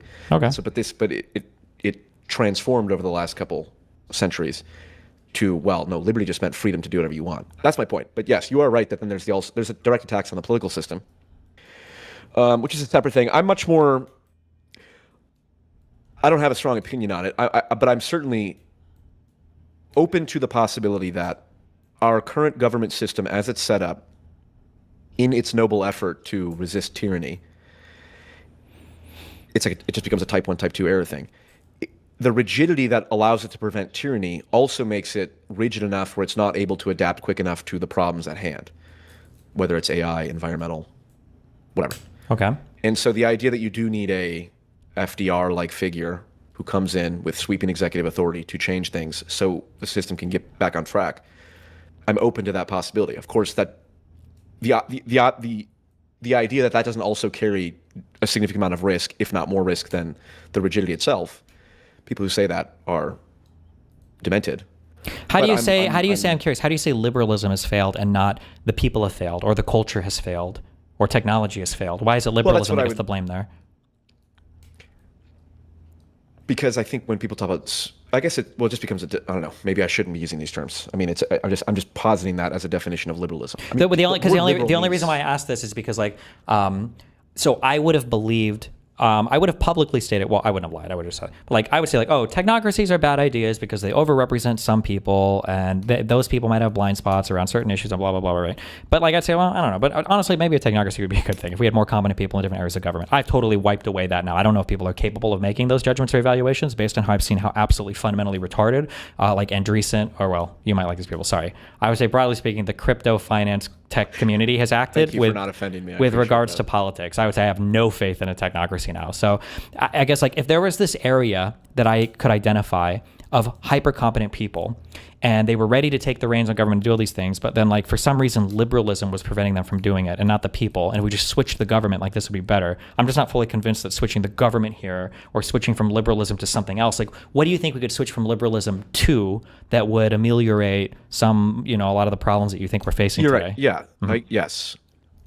I agree with you on all this. Sure. It's not clear to me. Well, first off, again, I'm using the terms that these, Patrick Deneen is a fairly mainstream thinker within the conservative movement. And they use the term post-liberals and all that. I think a lot of post-liberalism is just essentially trying to rescue original liberalism from itself. It's not actually trying to move into something entirely new.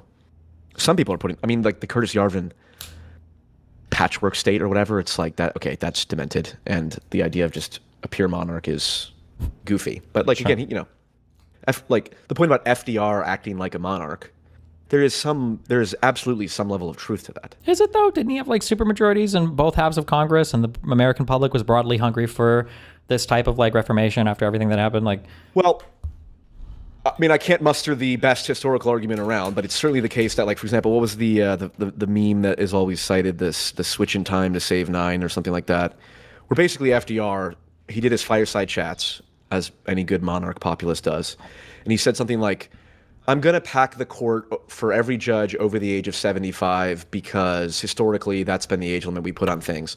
When in reality, the only reason he was doing that is because the judges that happen to be over the age of 75 were the ones getting in the way of his programs that many people, even to this day, regard as I'm highly suspicious of where that talking point came from, or where you got that from, or who said it. I feel like that came from a very ideologically motivated place, and but I could be wrong because I don't know this time period super well. But my understanding is basically we were coming out of the Great Depression, World War One, and then you have like this hunger in America for basically this massive reformation of like yes. basically welfare stuff, state entitlement stuff, because everybody's hungry to see a change, and so FDR comes in with a fuck ton of popular support, both from the population Correct. He has a and in mandate Congress. from the people. Yeah, so the idea that like he wanted to do all these crazy things as an individual, and these just a few judges were blocking him, I don't know how true that was. I feel like he probably could have done almost anything at that point. Yeah. Well, again, you're fair, and I'm piss poor at making this argument, but it is absolutely. I mean,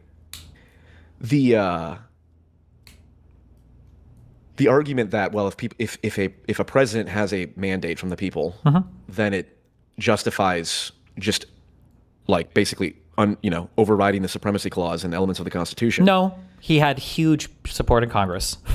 I don't think there was any. I don't know how much illegal stuff. Yeah, but okay, correct me if I'm wrong. The whole point is, it doesn't matter how much popular support you have in Congress or otherwise. If you want to override the Constitution, you need to change the Constitution. Yeah, but I don't know if he overrode the Constitution. Well, the argument is the supremacy clause. I believe it's I could be misspeaking here, but it's all of the powers that are not explicitly reserved for the federal government are reserved to the states. And the argument is all of these programs, like Social Security and a lot of the national labor regulation boards, were very clearly not entitled to the federal government, need to be done at a state level. Okay. I mean, did the Supreme Court agree with that argument, or? No, a lot of them. The Supreme Court struck down many of these, and FDR abided by that. But then the whole switch in time to save 9 thing is him basically saying, "I'm going to pack the court if they overturn the next one," and then they went along with it after that. So it's like, is it a clear-cut case of pure fascism in the United States? No, obviously that's not true. Where does this talking point come from again, real quick? Curtis Yarvin. Okay. Dave, the distributor. This is their person that they cite. Okay. Which I just find interesting because a lot of progressives hold up FDR as like a idle. So it's kind of like, but I don't know. Seems like a. I'll do a dedicated video on it and do some research on it. Mm-hmm. This has been an informative talk for me. I appreciate it. Really? I'm glad that we were able to speak in a non-antagonistic manner. We're never antagonistic. Well, sometimes. These are not how all my conversations online go. So I appreciate it. Who was your most combative conversation been with? Probably Big Joel. Oh God. Well, See that one? I haven't seen it, but he's like a leftist now, right? He's like a socialist tanky guy, or is he not that far left? Or He's been a leftist, yeah. Okay. Yeah, we had a conversation that I did not prepare for. What was the conversation about? Looked foolish. About Nick Fuentes, basically. Oh. About this. And my whole point is like, first, he could be very well. He could be a hateful sociopath. My point is calling him these names is not a recipe for success. You need to Wait, I'm curious real quick. Why do you think you get so much pushback when you say that? Say what? What you just said, that this isn't a recipe for success. Because I think a lot of people perceive me, given my haircut, that I'm literally a white nationalist anti-Semite, and they do not believe for a moment that I genuinely want to find a middle ground between this is not actually anti-Semitism and also this is not a Jewish conspiracy type thing. Okay, yeah, because it's not like I'm not aware that I participate in it when I constantly talk about Zog. Sure, yeah. The perception is that you're more in that ballpark of belief than you let on, is what it feels like. Correct. Yeah. Yeah. But then when I say I'm doing this with the express intent of discrediting Nick and being controlled opposition from within by appealing to the kind of people that he would appeal to. Yeah, but then when you have, we're in the realm of meta irony where either narrative can apply, and I don't care enough to, base my opinions off what people think I'm doing. Yeah, but then when people only hear you and arguing one side of it, and then when you're restating the arguments for the other side pretty well, right? I think that people will have that assumption regardless of, If people are only hearing me argue one side of it, that is a problem with the YouTube algorithm and or them, because the amount of times I don't. What's the biggest argument you've had with somebody like on person. the right? Like, have you argued with a Groyper ever? Or argued with with a pro Fuentes or pro Sam Hyde fan and argued against them? I do offline. I don't bring them on. Well, what the fuck? Well, that's not a YouTube algorithm problem. That's a you problem then, no? Okay, hold on. Yeah. I absolutely state explicitly. I don't know how many times I've used the word degenerate to call the people who believe that it's a Jewish conspiracy, that it's in Jewish people's genetics that it's a problem. That's a disgusting, degenerate, anti-Christian belief. But but what you just said there almost sounds like a dog who have I whistle. argued with? No, wait. Just to be clear, because what you just said there. Wait. I'm just saying that what you just said there, right? Yeah. That's even a strong anti-Semite won't make that genetic argument that you just made. The race realist arguments apply to like black people. For Jewish people, it's always going to be like a cultural argument that people born into the Jewish culture, other people tell them. So the literal Nazis that I talk to offline, I don't bring online because I actually don't want to necessarily platform them without being able to talk about the things that I want to talk about, which I don't know if they would be comfortable with because it's personal for them. Their whole thing is Christianity is a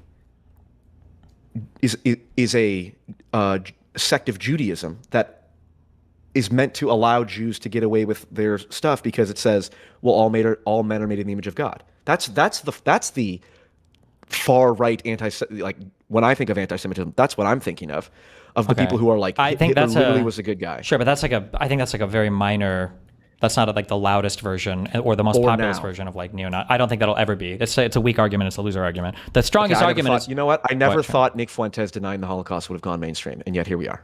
But Holocaust denial and revisionism has literally been in existence since the Holocaust happened, right? Like that's always. And also, I also wouldn't say that Holocaust revisionism is mainstream. I think it's more popular now than it has been in the past, but I don't think it's mainstream now. Joe Rogan. You saw the clip of Joe Rogan saying, "Wait, does Nick Fuentes deny the Holocaust, or does he just debate?" Yeah, but Joe Rogan is fucking retarded, and a lot of the people that listen to are fucking retarded. I agree that he's not mainstream. More so than other things. I do agree with you, but in a very mildly frightening way. Yeah, it's more mainstream than it used to be. A lot of bad stuff becomes popular through Joe Rogan's unfortunate existence. Sure. I'm just saying that you just when you platform certain arguments and then you talk about the need to counter them, and then you're always citing them correctly. If we were talking about like you brought up CSAM earlier, if we were talking about like pedophilia, and I would tell you that like we need to have a real conversation countering pedophiles and not just saying that pedophilia is gross, because you have to contend with how smooth and lithe their bodies are, and you have to contend with how innocent and gentle they are, and how alluring they are as children. Right? If I were to say this over and over again, how do you not? I'm just saying that like as I say this, you're not going to sit here and be like, "Wow, you're right. We really do." You're going to be like, yeah, right. That's disgusting. Yeah, but when you're saying like we need to counter the fact that Edison or Ellison or all these Jews do have this influence, and that Ben Shapiro said that he's got dual loyalty, and that there are Israeli people. This guy in CBS owns all this stuff. I'm just saying that when you say it, nothing to do with smooth bodies of children. No, but I'm saying that when you say this over and over and over again, you say this needs to be countered. This needs to be countered. There's elements of truth to all of this, and you know all the arguments you're saying, and you're restating them over and over again. Because I believe that's the best. Yes, because I believe there's nothing that benefits an ideological extremist than people calling them liars when they're not lying about specific. I'm not arguing with you. I'm just saying that this is where the appearance comes from. That it sounds like what I said. What I just said sounded crazy to you, but most people when they hear you say those things, that's what they're hearing on the other side of that. Yes. Yeah. Okay. I mean, I don't know how to explain this. I don't care, and in many ways, I lean into it. And but that's the issue, right? Like, but then you can't be surprised when people, if you lean into it and you don't care, that you can't be surprised when you're like, fuck, maybe this guy does believe. I'm not mad if people have the wrong impression of me because they're too lazy to watch any of my videos. Because But you just said you don't even do videos with the hardcore gripers. You just said you don't even post those videos. No, I have said over and over and over again.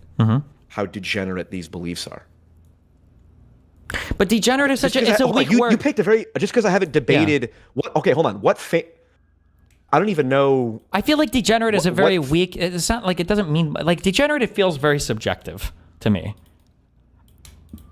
Okay, well, so does disgusting or immoral, whatever, fine. Immoral, yeah, if you say like incorrect, stupid, wrong, false is stronger, I would say.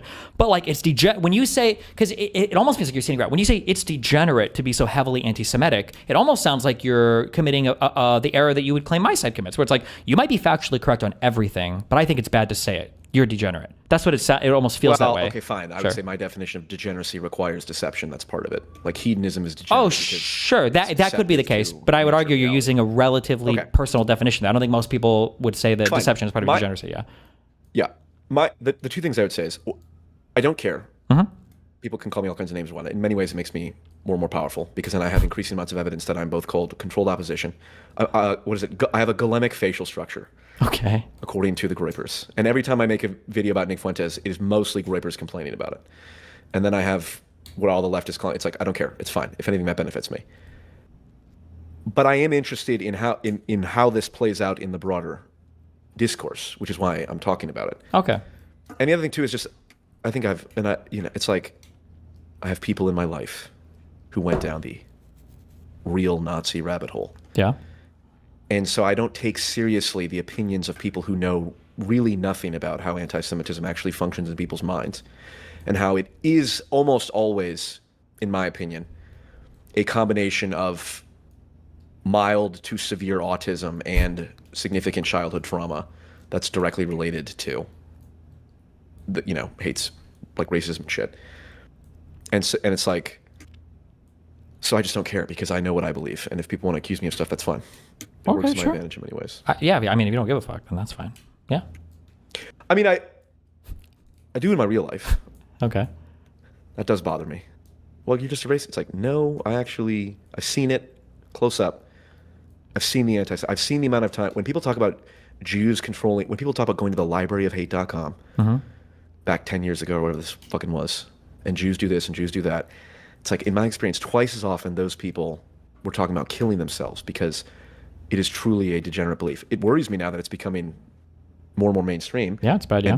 But believe it or not, and it sounds like you agree, the best way to not have the worst elements of it get mainstreamed is by simply, okay, the dual loyalty thing, fine. We can talk about that on substance. We're not going to call you racist or hateful. But there has to be, like, Another issue you run into too is the cruelty and the selective empathy that people have. People on the other side will never 100%. tolerate the selective empathy, right? So like something that you brought up, I thought this is incredibly interesting. I wish I still had the article. I don't remember if it was an article, even a fucking tweet that I read, that there is an interesting commonality between a lot of the recent like mass or I shouldn't say mass shooters, but like shooters or assassins that have been appearing on the political scene. And it's not that they're left wing, it's not that they're MAGA, it's not that they're trans or Antifa. It's that a lot of them are just fucking schizo young people that have spent way too much fucking time online. But like you wouldn't be able to bring this up because the right would attack you for basically anything that doesn't say that it was Antifa or the left. And maybe there are people on the left who would get mad if you wouldn't blame it on MAGA or Trump or whatever. But like even if I point to the trans shooter, I believe, in the church or whatever, that, bro, the book, did you see the video that they posted going through the like fucking 50-page like diary that they pure schizophrenia. Yeah, that's like some crazy online schizo shit. The Tyler Robinson dude, 22 years old, and you're fucking shooting people. The Luigi Mangione dudes, fucking out these young disaffected men who are out here doing crazy shit.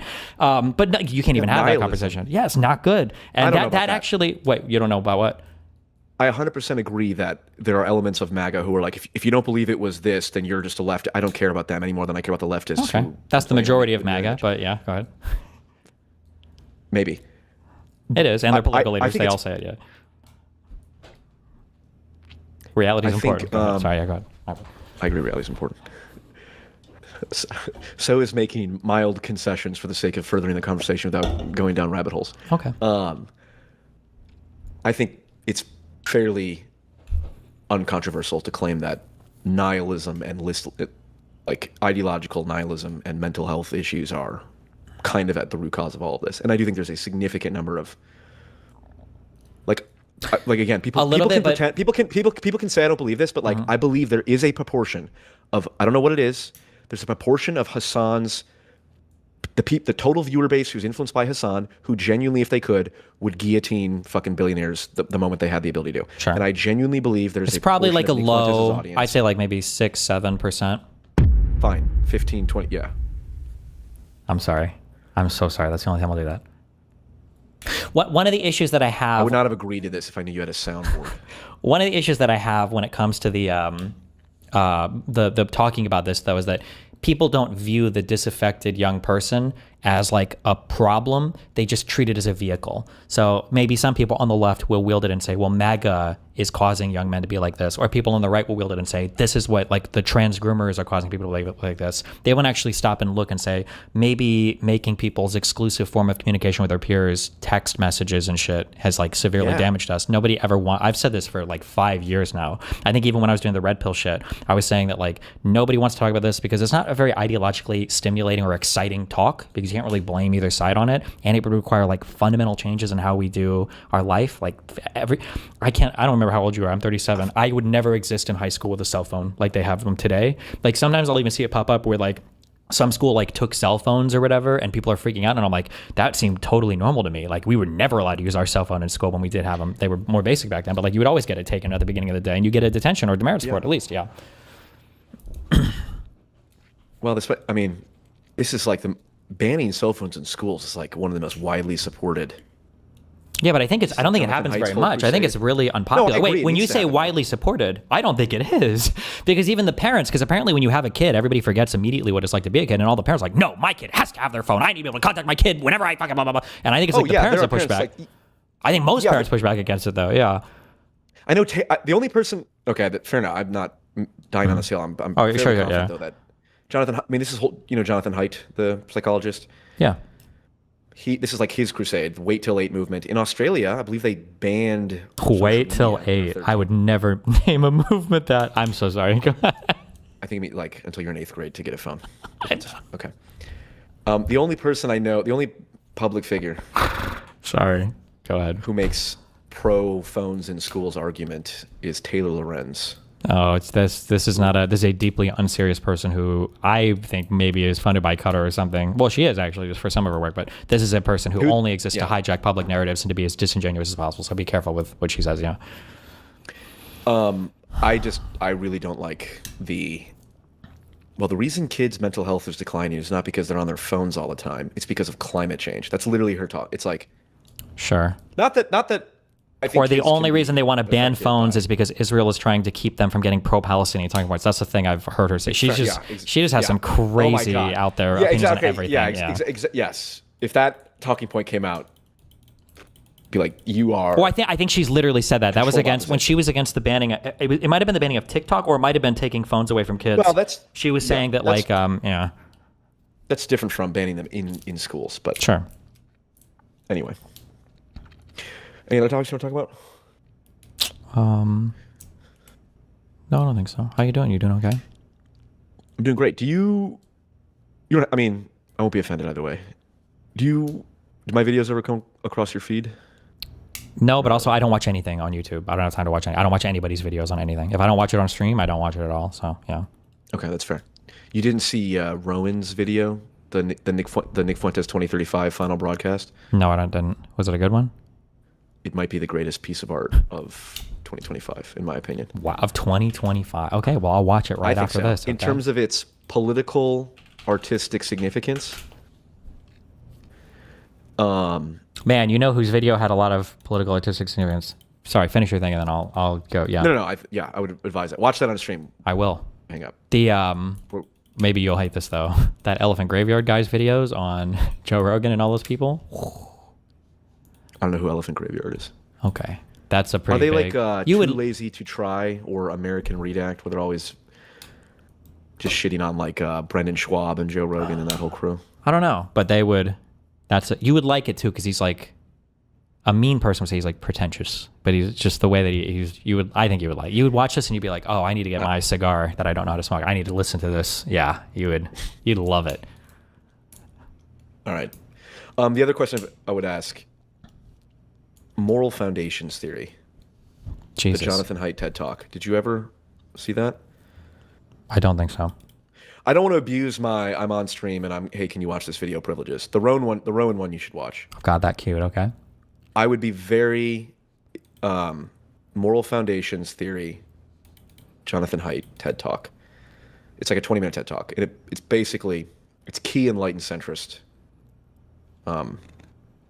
propaganda, one could say. And I'd be very curious to just see your reaction to it. But of course, Okay. no obligation. All right. Thank you, sir. I got to edit this video and post it before your clip industrial complex does. You're good. They're on vacation now, so good luck. Have fun. Be careful. Nice. All right. Godspeed, sir. Bye. Peace. Wow. Finally, time to fucking grind.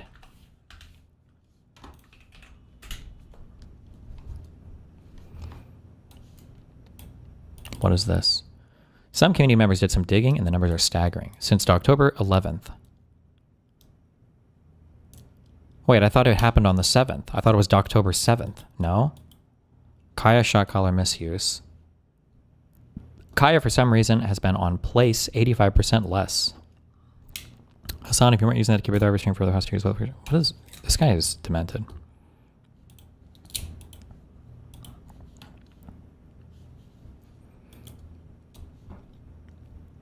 Can you please tell me when you'll be on vacation over the next several days? I don't know if I'm planning right now on going anywhere.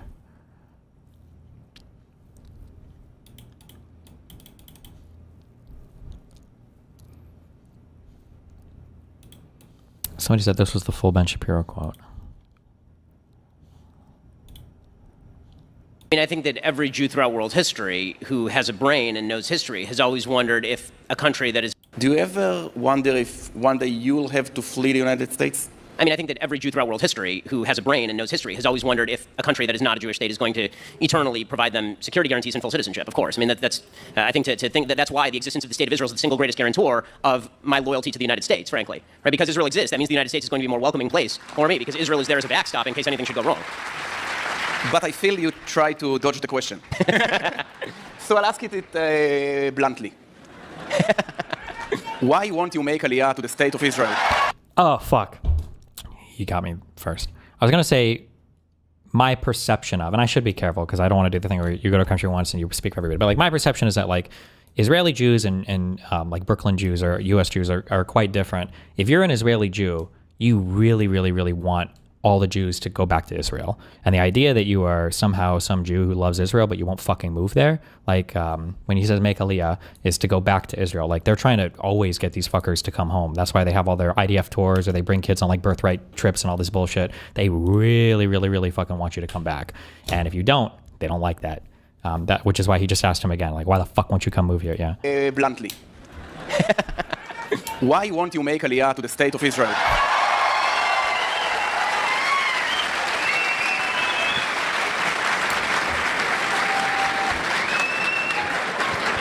Because you can take the night to think about it, by the way.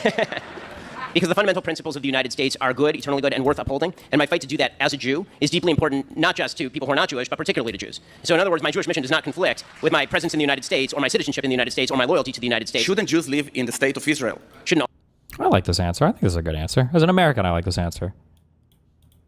Shouldn't all Jews live in the state of Israel? All the Jews. Jews should live where they can do the most, where they can be a light to the nations. And for me, as a person with millions and millions of followers in the United States, promoting what I think are values that are eternally good, living in the United States is a point of I think, morality for me. You want to be in the room where it happens?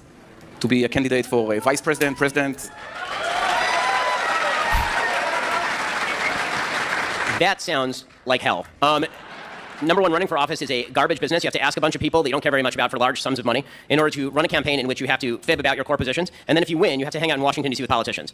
All of this sounds horrifying. My life is pretty wonderful. I get to spend nearly all my time with my family. I get to say what I want for a living, and I get to pay, and I'm paid richly for doing so. So I'll stick with that at least until... I'll stick with that at least until... I'm 38 right now. I'll stick with that at least until I'm of the average age of our president, so that gives me like 7 or 8 decades. Uh-oh. Oh, no.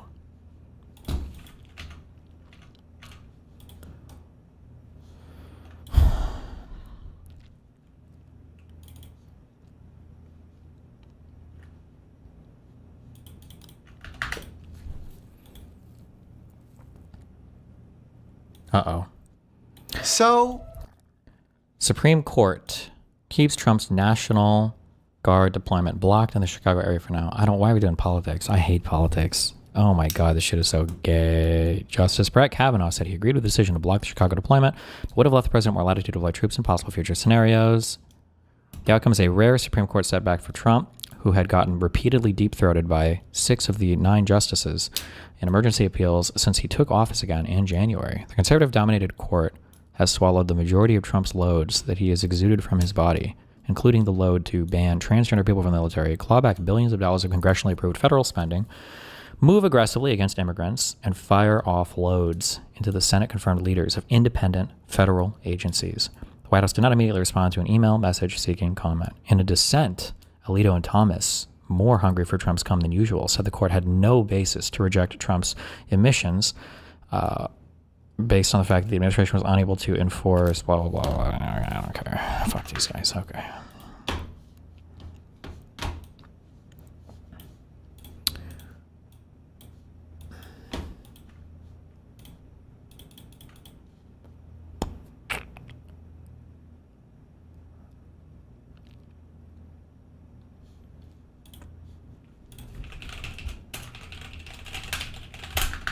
Six or 7 justices. Somebody said you should check in on Vosh. He's become more conspiracy pilled lately. What does that mean?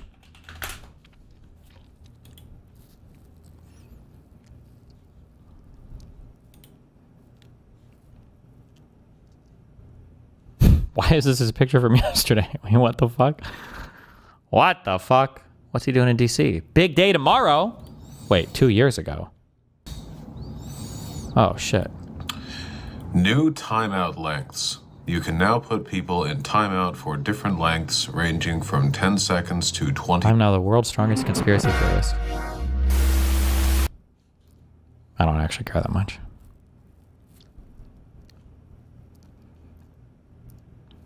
Vidal 987 hits first ever level 120 hype train. Jader, why don't we have hype trains in China? Don't do that yet.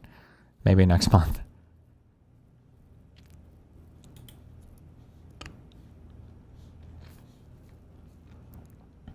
Shroud's opinion on Expedition 33 after 6 hours.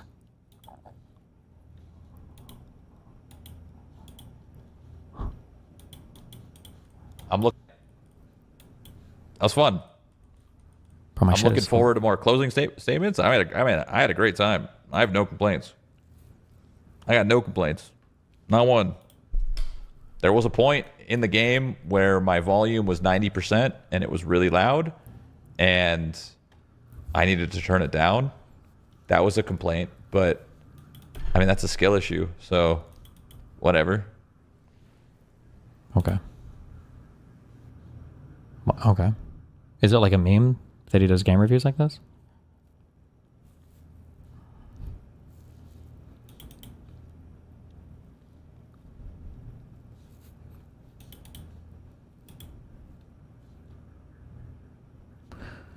Do you think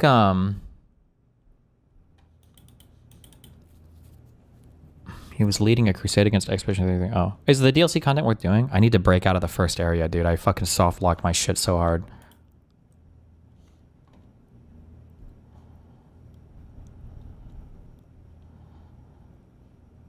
Captain Puffy says, "Oh, this shit, no one cares, bro."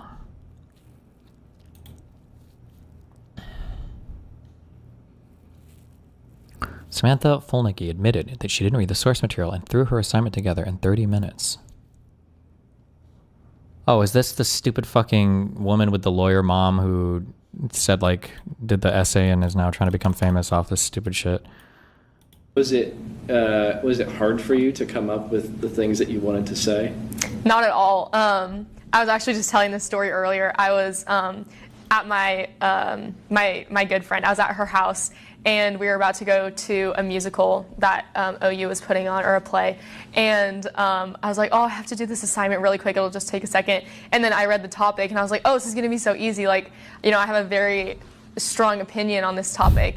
And then I wrote it in maybe like 30 minutes. It was really easy for me to come up with things to say. Okay. Well, sounds like her grade was deserved then. They fired the TA?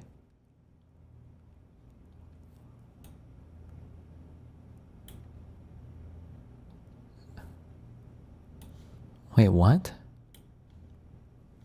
The University of Oklahoma confirms that Mel Kurth, the teaching assistant who gave a student a failing grade on a psychology essay, will no longer be teaching. A student's claim of religious discrimination on an individual assignment in an online psychology course, taught by a graduate teaching assistant's committee resolution. A previous student followed two available process at the university, the grade appeal process, and she made a formal claim of illegal religious discrimination. As already announced, the grade appeal was decided in favor of the student, removing the assignment completely from the student's total point value of the class, resulting in no academic harm to the student. The claim for discrimination has been investigated and concluded the university has not released findings from such investigations. At the same time, the investigation of the provost, as well as the graduate teacher's own statements related to the matter, it was determined that the graduate teaching assistant was arbitrary in the grading of this specific paper. The graduate teaching assistant will no longer have instructional duties at the university. Wow. Good job. You got him. You won. You guys did it.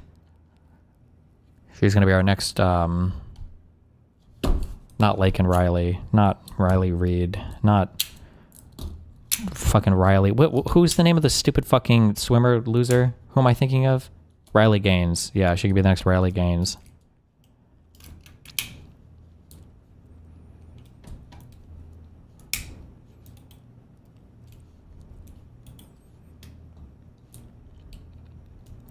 Quick meme, look at Kai's recent tweets. Because the mods of other subs are trying to hide it, I will make sure it sees the light. Moon turns down Gamba deal. Uh-oh.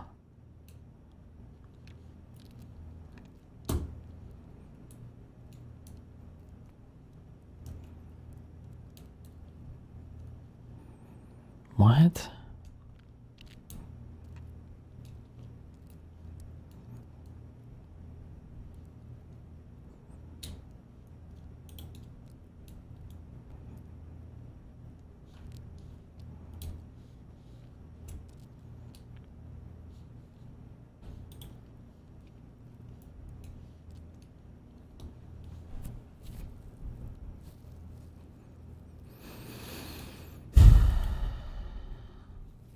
Should he have taken the bag or no?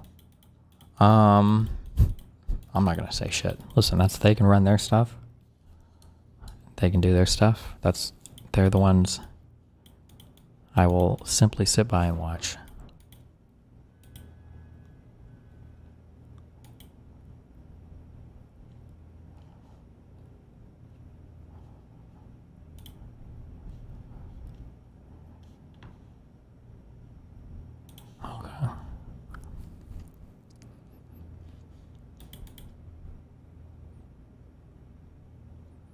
So Hassan Slop, he talks about you. Oh no. Good drivers could save up to $1,200 a year with Root Insurance. We celebrate good drivers with savings. Just download the app and get on the road for a bit. Cool. Root Insurance. Drive and save. Okay. Oh, 2 ads. Yes. The Joe Rogan Experience. So apparently, Bill Clinton released a statement on social media because some of his pictures are in the files or whatever.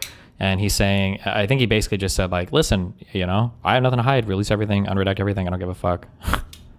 We were talking about the Epstein releases, like, before we got started. Like, first of all, the photo dump and the emails, it's fucking nuts. But it's also they're doing it so slowly. Like, you guys have had this stuff for a year. Like, and we were promised multiple times, it's coming, it's coming. Doesn't it seem like you could just throw all that into AI at this stage of the game? Yes. And just redact the names of the victims and let's go? Yeah, of course. It seems like that would take 5 minutes. I mean, it feels like, you can't help but feel like the administration is just like watching their back, and that's why it's happening. It wasn't a statement from Bill, it was from his former press secretary. Okay. Watching someone's back. Yeah. I mean, it's all speculative why they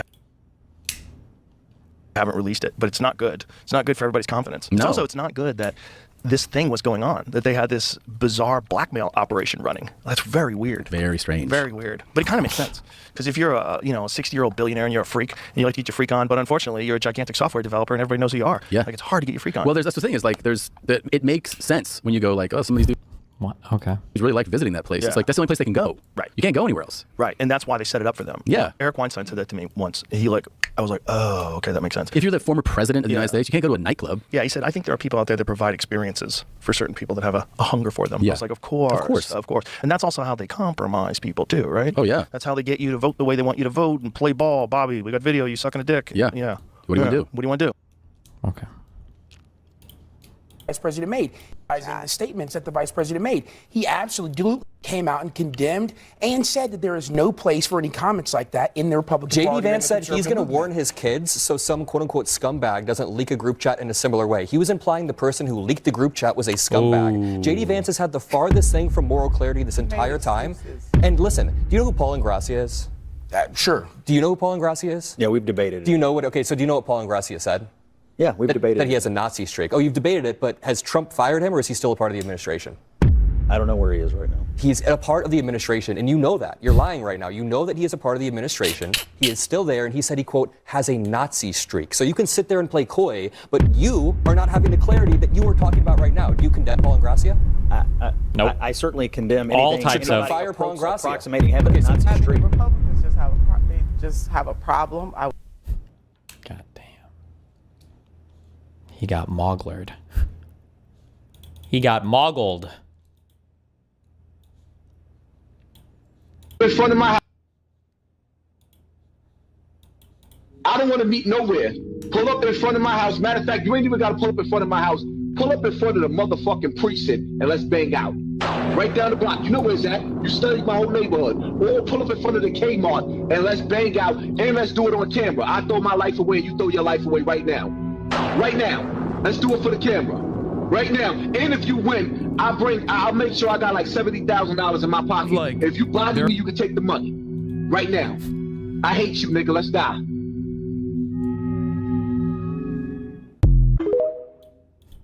Damn. Debacle was.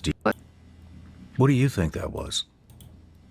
What do I think that was? What do you think this whole Epstein debacle was? Do you think this was I don't even fucking know at this point, and I really mean it. It's like I will tell you is that the only thing that is clear to me is this: Jeffrey Epstein and Donald Trump during a period of his life were fucking thick as thieves, and Donald Trump has tried to pass this off as being what Palm Beach was in the '90s.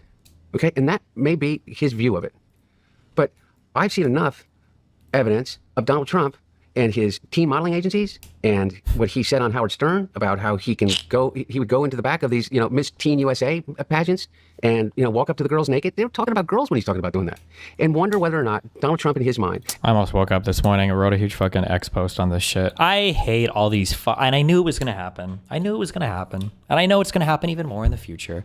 I saw Sean, AJW, I've seen Dave Smith, all these people now who are starting to be like, guys, this Donald Trump dude, kind of fucked up. He's kind of fucked up. Anybody think that? He's a little bit fucked up? This guy's kind of fucking horrible. No? Anybody else kind of noticing that this dude is fucked up? And it's like, Donald Trump sexually assaulting women? What? And then kids are reading the history books and they're like, "What, Mommy, why were people so surprised when the thing that was the most popular video about him in 2016 was Donald Trump saying he would just grab women by the pussy, and when they're rich, they just let him do it?" Can you explain, Mom, why people were so confused or like they didn't understand that this guy could be like a not great dude? It's like, has come up with this concoction that it was all just what they did in the 90s. It was models. I mean, that's what Michael Wolff says. Michael Wolff says that the justification in Trump's mind is that they were models. Wow. They're 14, 15 years old. I mean, we have a president that has been credibly accused by well over a dozen and a half women, if not more, of sexual assault. And we're wondering whether or not, as he fights tooth and nail for the Epstein files that all of his supporters demanded be released so that they could nail Bill Clinton to a cross. And he won't release him. Why? Out of the kindness of his heart for the people that make it hurt? Have you ever known the president to act out of anything but his own self-interest? Ever?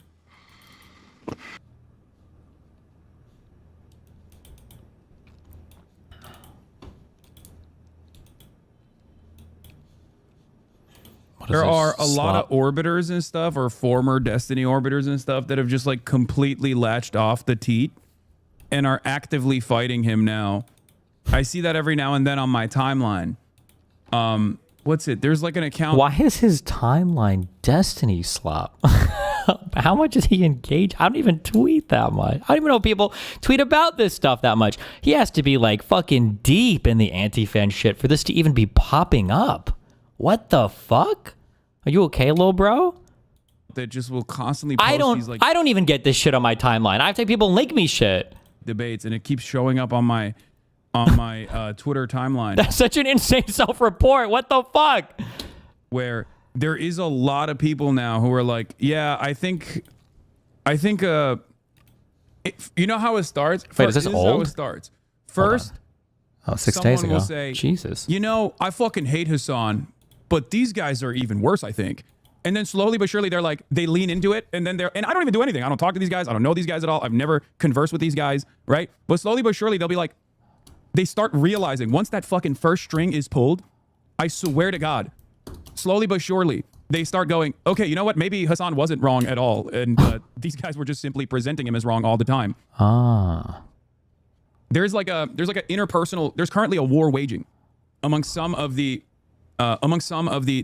former sloppers. You know, there's a level of quality assurance that must exist in the slop tuber space.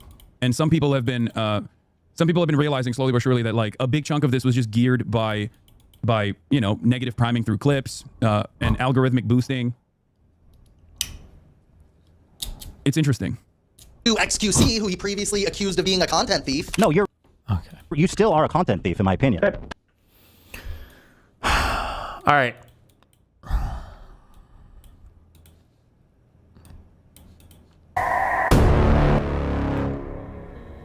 And to make matters worse, everybody from this party is like extremely gay. Like, I'm flamboyant, okay? Like, I do the gesticulations and all, I get that. I don't know if there's just like a certain vibe that I give off or what it is. But this guy from the party reaches out to me a while back. Jesus. He goes, "Hey, Nick, sorry you've been on the outs with the party recently, but come meet up with me. I'll pitch you some ideas. Maybe I'll get you back on their good side." I go, okay. I meet up with this guy. We have dinner. He wines and dines me. There's barely any talk of policy. He's just gushing the whole time about what a big fan of me he used to be. And then at the end of the night, he puts his hand on my leg and basically tries to fuck me. So I'm freaked out. I get out of there, go back to doing my show. Is he wearing a hairpiece? This is Rowan, AIing himself, right? This isn't actually Nick. A couple months later, another guy from the party reaches out. He goes, "Hey, Nick, sorry about that last guy. He was a closeted homosexual. He's been executed, but come meet up with me. I'll pitch you some ideas." I go, okay. I meet up with that guy. He tries to fuck me too. Is this really what you guys have become? This is what my entire movement has led to? You just like the Catholic Church now? I'm kidding. I'm kidding. I'm not kidding. Okay, let's take some super chats. Let's do some super chats. Honky Groiper 42,069 sent $10. Hey Nick, been loving the show recently. Is it true that British people aren't white? I hear only people descended purely from Norse are white. And if this is true, what is the best way to start deporting everybody with British descent? I hate that it has to be this way, but... Okay, were you dropped on your fucking head as a baby? Seriously? Grow up. Hitler's left nut sent $5. Hey Nick, how is it like being a fake poser Mexican Jew? We're Very coming nice. for you, you fucking Okay, guys, I'm so cool with the Nick Fuentes slurs. is a big stupid sent $5. What's up, you woke live f***it? Hope you're ready for Crystal Natch 2.0. The movement left you behind years ago, buddy. You're irrelevant and gay. Also, not white, not white, not white, not white, not... All right, we get it. Generic edgy username sent $5. Okay, all right, guys. You know, let's just go ahead and end the stream here. By then, I'm going to call it a night. So, No. This has been Nick Fuentes with America First. Good night, everybody. Guys. Ah!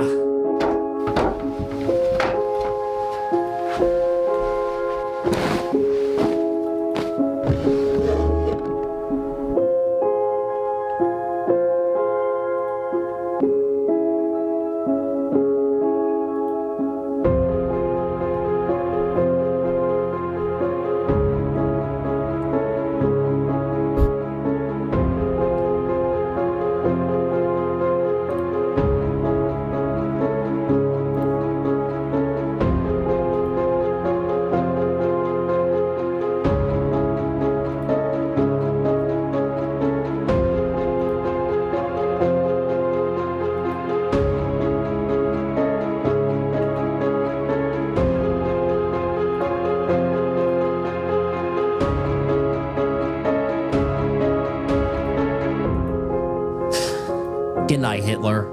One day I'll make you proud again. Mwah. Oh, chew. Oh, chew. Oh, chew. Oh, chew. Oh, chew. Oh.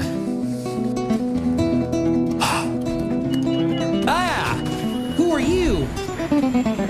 Show yourself, spirit. Nick, you have pushed me away your whole life. What the hell are you? I am a part of you, Nick. You are not a part of me. I'm white. See, Nick, I am. But I am only one half. Hola, amigo. Shalom, Nick. No.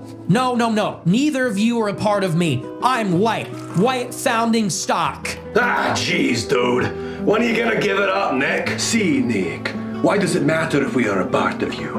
What difference would it make? It would make all the difference. First off, my IQ would drop, or raise, maybe. That doesn't matter. It would mean that I'm not white. So what, Nick? You are still you. What difference do test results make? Yeah, Nick. It doesn't change who you are just because you find out your ancestors are something different. It means that they're gonna fucking kill me, okay? It does make a difference. By people who used to be your followers. Listen, it was based when we were just dehumanizing black people and immigrants. But then who became the most famous groypers, Nick? People who were only half white. And then what happened to them? They all got deported and the 75% white people took over. And then what happened to them? Well, they all got sent to camps and then the 90% white people took over. And then what happened to them? Well, they all got, oh shit. I see the problem. This racial purity testing was always fucking autistic. Well, yeah, because now they're coming after me, which is not based. And that part makes all the difference, doesn't it? It was just ever supposed to get this serious. You know, race was supposed to be like a vibe. There weren't supposed to be fucking tests. This reminds me of the old Mexican proverb of leopards eating people's faces. I'm pretty sure that was a Jewish proverb. Guys, don't start. Oh my god. I'm having an epiphany. What is it, Nick? That I spawned a genuinely hateful and fucked up movement, and it got away from me. Now I know how everyone else must have felt this whole time. Nick, it is not too late to turn things around. You created the opposition before. You can do it again. You want me to resist the party? Why not? It's like you said, racism isn't edgy anymore. It's been boomerfied. Yes, but being inclusive, the people are dying for someone to be its voice. Yeah, I can change. I could have my second generational run. I can make up for the first one. Yes, Nick, yes! Oh my God, I feel. What do you feel, Nick? Like singing. Ever since I was a boy, I wanted to be an American hero, baby. A fresh young pundit I was when I heard the news. Well, what was the news? It was the Jews. Oy vey. It was the Jews. They said shush, I said no, I refuse. It was the Jews. At least that's what I thought back in the day, before I finally found my way. So then I hazed, became aware of the error in my ways. I betrayed all the days I had prayed to the Lord for my soul to be saved. Don't you see the vision I see? A multiracial society where we all hold hands and love each other, all our sisters and our brothers. I want to spread the love and light and do what's right now just for whites. Anti-Semitism is old news, cause this new fool went his loves the Jews.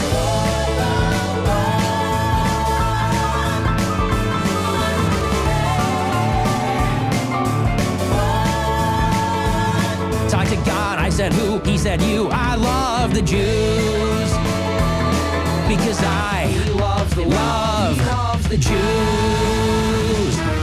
Hey!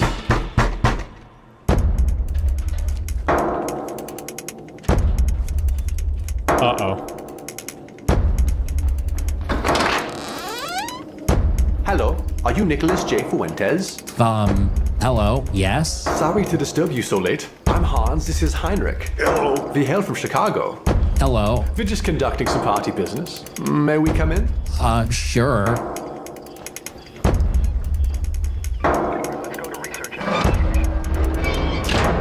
Before we get started, can I just say, I am such a huge fan, it is ein Traum to meet you right now.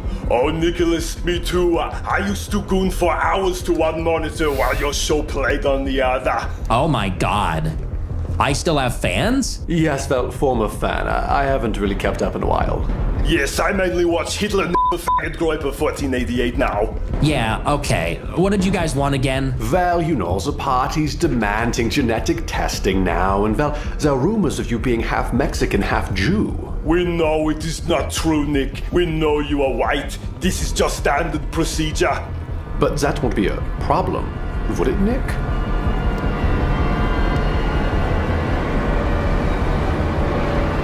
No, not at all. Of course not.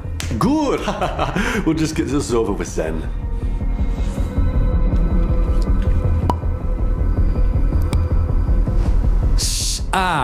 Perfect. It'll just be a minute. Nick, we know that in your heart you are still down for the cause. Any chance we may get that old firebrand Fuentes back one day? Yeah, Nick, you should come back. The party misses the old you. You could be a shining star. Yeah, I think maybe I could bring the old Nick energy back. Just maybe with, less of the racism. What? Oh, that is a good one, Nick. Yeah, for a second there, you almost sounded woke.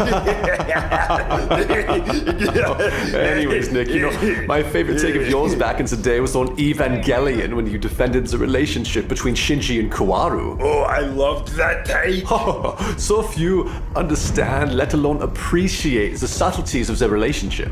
Yeah, they had a true bond of brotherhood, but they were definitely not homosexuals. Oh, they were definitely not gay. Definitely not gay. Well, it got a little gay in the movie. Nine, Nicholas, you see, it was the Jews who sublimated that sort of thing and tricked us into making us think that all male friendships are homosexual. It's as if 1 minute you're hanging with your buddy and the next you're having gay sex. Yeah, for the longest time I even thought I was a homosexual for having male friends, admiring them from afar, even sort of kicking my feet and giggling, thinking about them like Kaworu and Shinji. I mean, hell, there was this one time I thought Heinrich was gay. We were back in the boot camp, in the barracks, and while we were cuddling and... What is it? It can't be. Nicholas, how could you? I cannot believe you. You are fraud. Verse. He's a Mexican Jew. Guys, there must be some kind of mistake. I don't know why it would say that. Just stop, Nicholas. Don't make this harder than it needs to be. Nicholas, we loved you. How could you do this to us? Okay, look, you guys are old fans, right? You don't have to tell anybody about this. This changes nothing. This changes everything, Nicholas. This country's for whites only. White founding stock. Yes, we must secure a future for the white race, white people, and the white This whole South. founding stock thing was always bullshit. Okay, it was always about assimilation, about culture, about belief. Nobody is 100% white. Oh, Nicholas. You have gone woke. Oh, fuck you guys, okay? I started this movement. I was debanked and deplatformed for this movement. I am America first. And after everything that I did, after everything that I sacrificed... Oh, Nicholas, please. This is nothing personal. It's not about anything you've done. It's about what you are. Get him. No, please, no, please, no.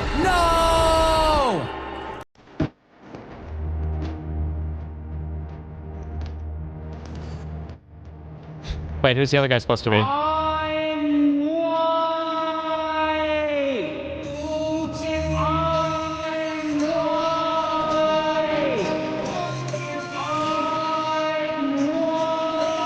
Him, but wait, oh, just kidding, never mind. I'm recorded.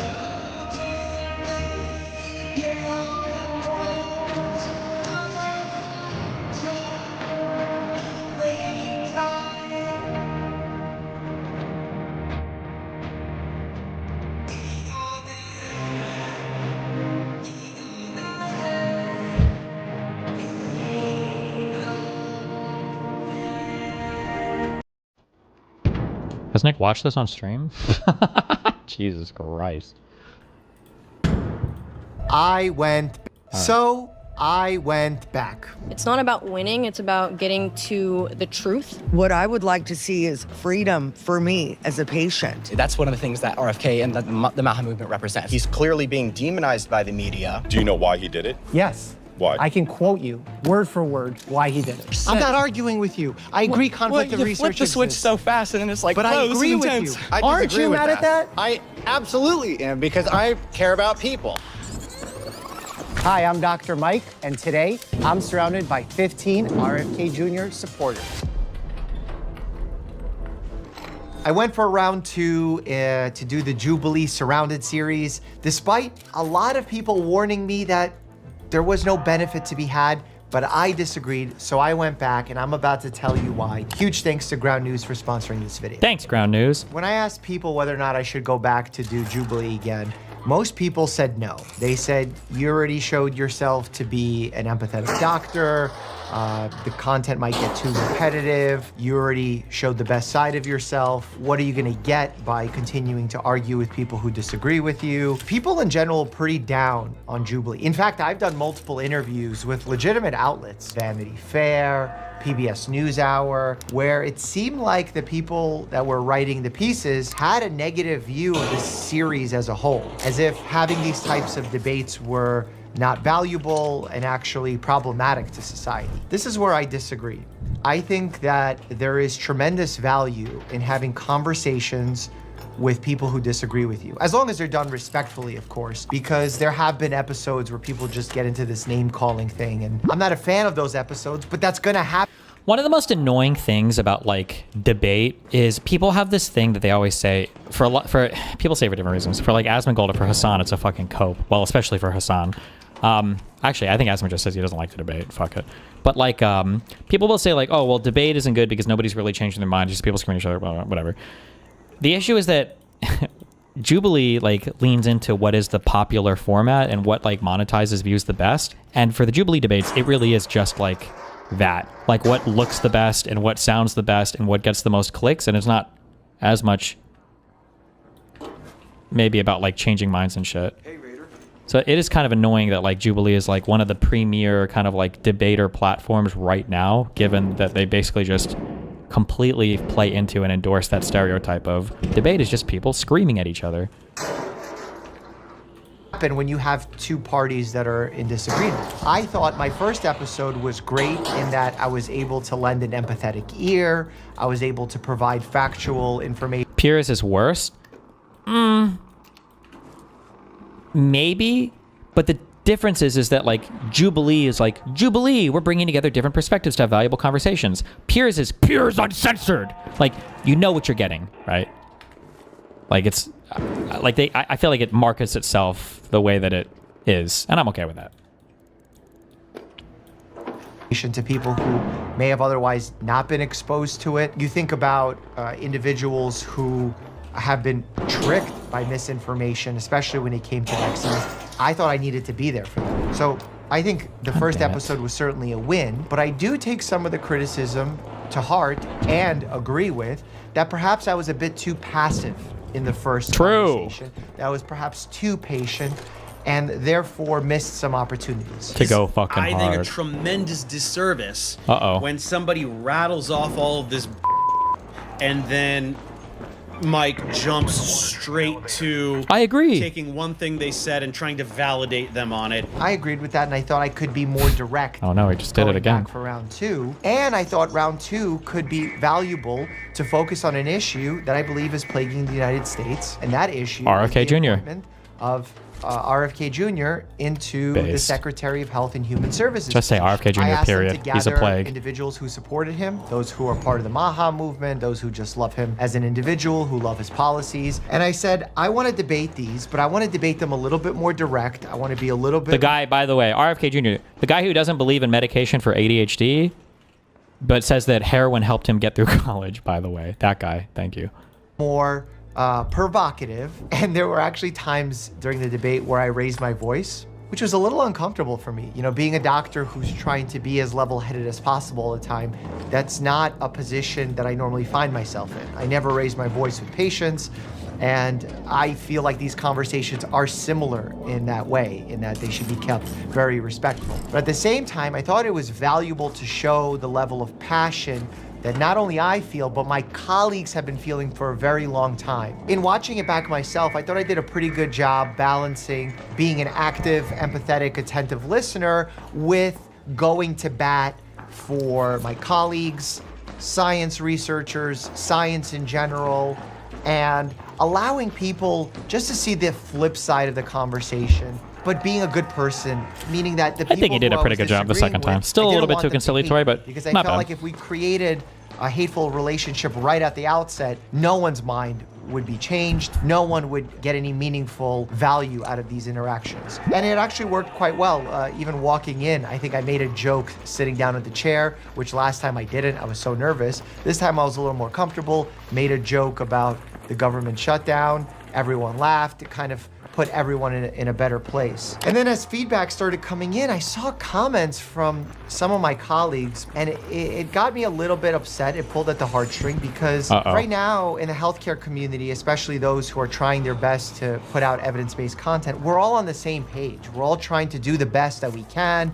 We all have different ways of doing this. I have the YouTube channel, the podcast. We do silly videos with meme reviews, more serious, hard-hitting interviews with people who've been impacted by Maha. Other people make TikTok videos, dancing with hula hoops, whatever it is. Everyone has their own little strategy. And I think that's great. I think that's the power of social media. But then when our own group starts attacking each other, that's where I feel like we're setting ourselves back, especially because the criticism that was put forth here, I think is similar to the criticism I heard starting my social media platforms. The doctors that first heard about my wishes to put out evidence-based content on social media were saying it's not valuable, it's not professional, it's not gonna help anyone, you're not changing anyone's mind. When I see comments like this about the format being bad, I feel like it's in a similar vein. It's judgmental in a way that I don't believe is beneficial to the cause of evidence-based medicine. These Jubilee debates oftentimes devolve into shouting matches, disagreements where no one comes together.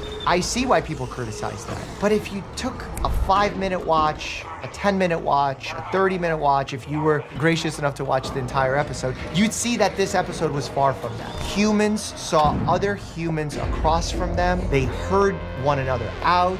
We agreed, we disagreed, we had some commonalities. Ultimately, I think that's a win. Bringing people together to discuss issues is a huge win. And what surprised me most is almost the ending of the debate. People came up to me that were debating me, thanking me for my time, for my honesty, saying that I'm different than most doctors. And while I take this compliment, I have to remind them that the doctors that they have painted in their minds, or perhaps have had negative experiences with, do not. One thing that was, I actually don't say this enough. One thing that did come, look at this glitch. You know what I bet is happening? Somehow their database is fucked up, and they have like a database figure for displayed experience, and they have a database figure for like actual experience. And that 5% XP boost, I bet is affecting the displayed one, but not the actual XP. Because it says I leveled up, but I didn't. I'm still behind. I bet that's what's happening. One thing that people said a lot during the Republican guy, the famous Republican guy who would always host those panels or whatever, the focus groups. Fuck, I always forget his name. One thing that people found convincing was anecdote, but it wasn't just anecdote. It was actually a lot of them were saying that it was the first time they'd heard a doctor explain things to them. And it kind of sounds like obvious or self-evident or stupid, where it's like you don't know how a vaccine works. But like a lot of people don't have a lot of kind of basic information about things. And for a lot of people, just having somebody explain it for the first time is incredibly valuable, because their social media feeds are so fucked, are so fucking ruined, that they don't even have access to the correct information on first pass. So like the quote unquote conspiracies that they're getting are not conspiracies that are adjusting their current beliefs on vaccines. They're the first time they've even heard people talk at length about them, which is incredibly unfortunate, but not represent the entirety of the healthcare profession. We want to do better as a majority. We want to be there for our patients. Sometimes the healthcare system gets in the way. So at the end of the day, it's less about holding our noses up in the air and saying, you shouldn't be on social media. You shouldn't be in these debates. You shouldn't be on Fox and Friends, Dr. Mike, because they spread misinformation. Hold on a second. Bad actors are going on Fox and Friends and spreading misinformation. Don't you want me on there to replace those people, get better ratings for Fox and Friends so that they can then get accurate information, the audience get accurate information? So that's my thoughts on that. I'm curious about your take. I asked about this in my Instagram stories, and I was actually pleasantly surprised to see the amount of support that I got. These days, it's hard to find support on social media, given the fact that we don't do the whole parasocial thing on this channel, but cool to see nonetheless. The biggest value that I brought to this episode, I think, was highlighting blind spots that perhaps the panelists didn't even realize they had. Whether it was highlighting the fact that RFK Jr. is still getting legal fees, but they're just being sent to his son. He's getting money. How is that impacting his decisions? Money in the past. He doesn't take payments anymore. He can't.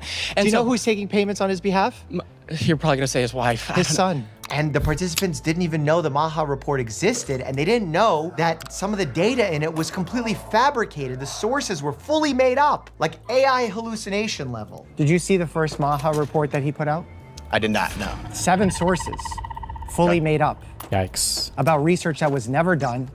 When it reached out to the authors, that they listed their reasoning for why they were making certain recommendations. And then finally, the point about— That's like the dream thing. That's so funny. There's no way that's true. Like, they believe that our system sucks with transparency, a point of which I agree with. They then believe— he shouldn't make those concessions. I don't think he should make concessions like that. Wait, when this is like zeroed out, does that mean I can do it again, or is it done? Why isn't it full? What the fuck? Or did these reset already or something? Or why the fuck does this one have a why does this have a thing over it? I don't know. Don't care. Believe RFK Jr. is bringing back that level of cold snap only. transparency, Okay. when in reality, he just is ending a period of public comment, like I pointed out to this gentleman. Every time HHS enacts a new policy since 1946, they had a period of waiting for public comment, for people who are stakeholders to talk about how this policy will impact them. Guess what Secretary Kennedy ended this year for the first time since 1946? Do you know why he did it? Yes. Why? I can quote you word for word why he did it. Okay, so my understanding is I'm going to read it to you. It's not needed. and it's not very effective.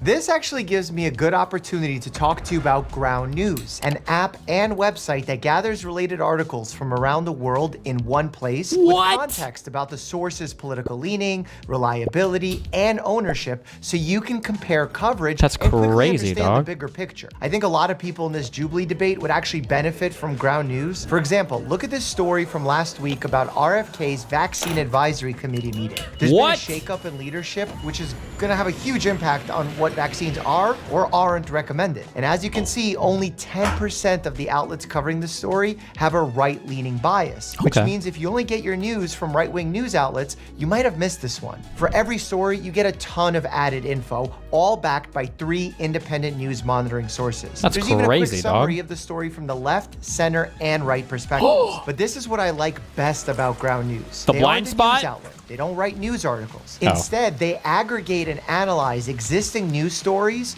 so you can get as an informed view of the news as possible. The Nobel Peace Center has even recognized them as a great tool to stay informed and avoid echo chambers. Subscribe now to get 40% off the Vantage What plan the by helly? scanning True. this QR code or by going to ground.news/Dr. Mike. That's linked right there in the description. I think the biggest and most shocking thing is I agreed with so much that the participants had to say. It's interesting because in some ways I agree with your statement. The prescription given by a doctor, and I think this is a major problem, and you guys have I agree, broken trust. and I think I agree with everyone here on that. You know what's wild? I agree with you. I think we agree on so He's much. not making the reform. Yeah, well, Oh, so much agreement, guys.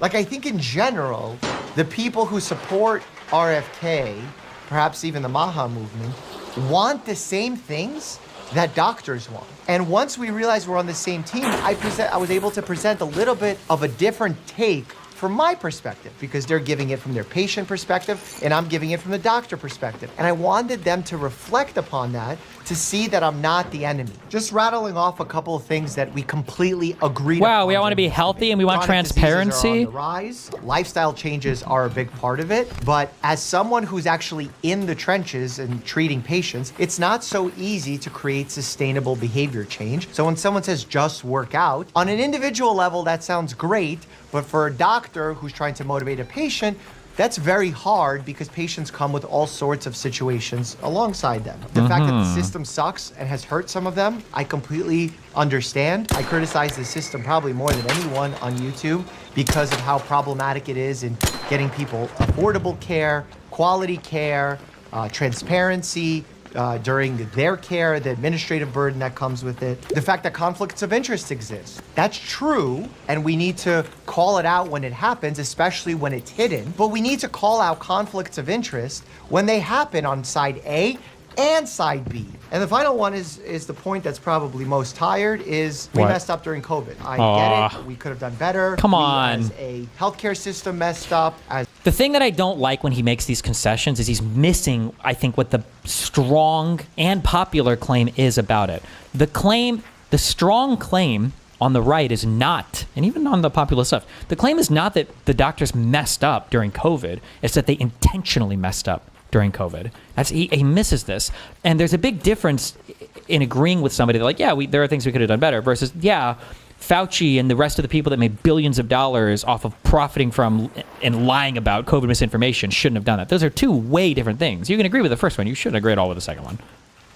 As a government, we messed up. This is a worldwide phenomenon where no one knew what the heck was going on. And as a result, we didn't handle it perfectly. We have videos on this channel covering what we did wrong, what we could do better, how do we learn from it, multiple podcast guests. And I think we'll continue to do that. I think the participants were shocked that I was someone who was willing to concede those points. But what doesn't make sense to me as a physician is that when we say, make America healthy again, is insinuating at some point we were healthier than we are now.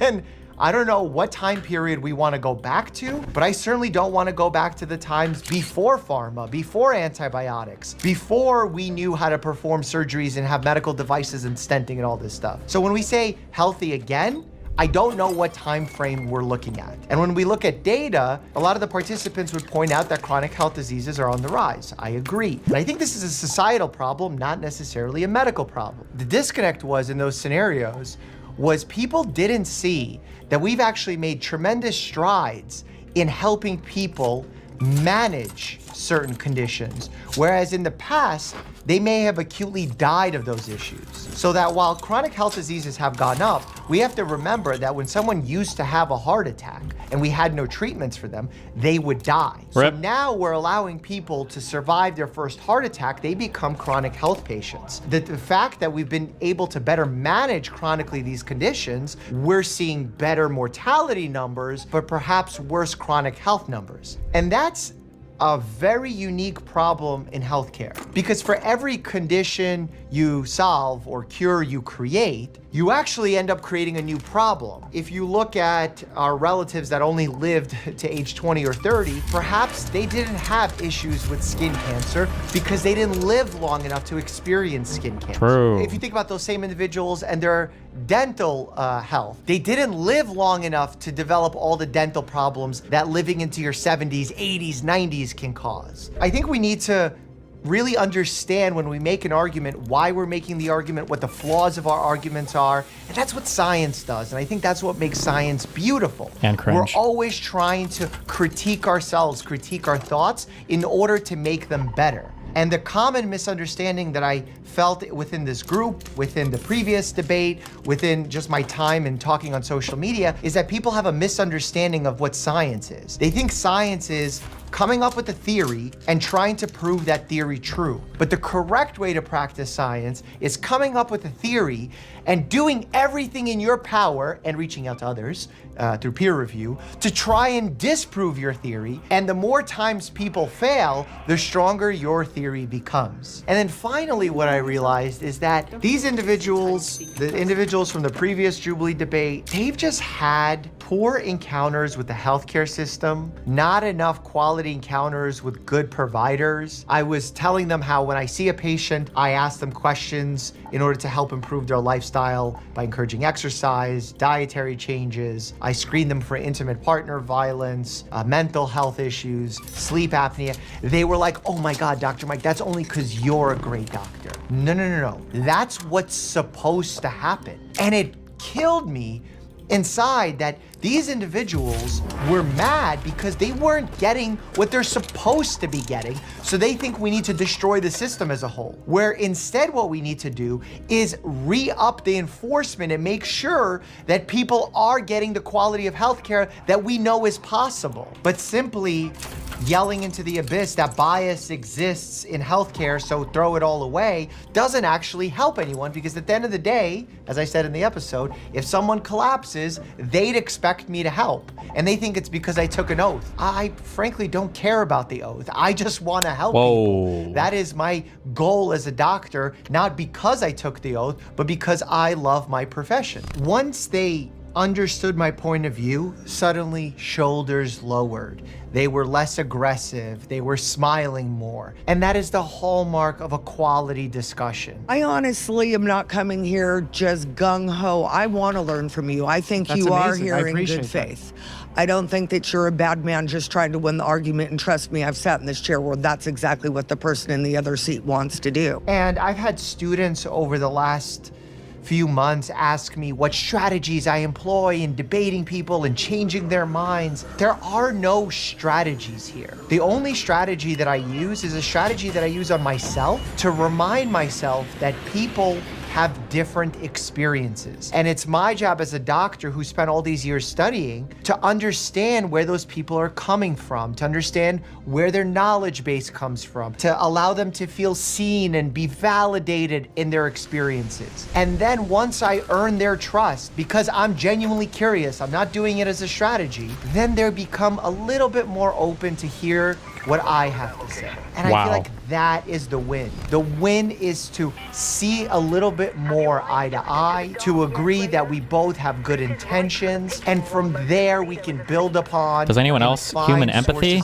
Oh my And what I'll God. say is multiple participants shared positive feedback to me during the debate, after the debate, posting on their Instagram stories about the debate, highlighting how they've learned so much. There were people who were learning things about the Maha movement, so much so that they feel like it's being undermined currently. That's their own statements from people who work within the Maha network. It feels like there's sabotage in the administration. Okay. Straight up. So when doctors, non-doctors message me saying this is a waste of time, those people are stupid. I think you're wrong. I think that the evidence does not agree with you. I think the outcomes of debates and conversations like this largely outweigh the positives if you approach them with the mindset that you are not better than anybody, that you too can be flawed, that we all are capable of experiencing bias, and that there is something to be learned even for me as a doctor from these individuals. Again, I'm not perfect. I think I'm still learning in this scenario, but I think at least we're putting ourselves out there. And better late than never. Because for the people that criticize me and say that I'm giving these anti-vaxxers or these RFK supporters a platform, folks, you need to wake up. Because the platforms they have are the White House, the CDC, HHS, FDA. If we're not gonna start breaking bread in a Jubilee debate, how do we ever feel it's gonna be possible in the legislature or at the CDC headquarters? Speaking of conflicts of interest, did you know that I turned down a multi-million-dollar TV deal not too long ago? Click here to check that out, and as always, stay happy and healthy. Wow. Fuck. I have to actually break these open to get credit for the first wave husks or whatever, right?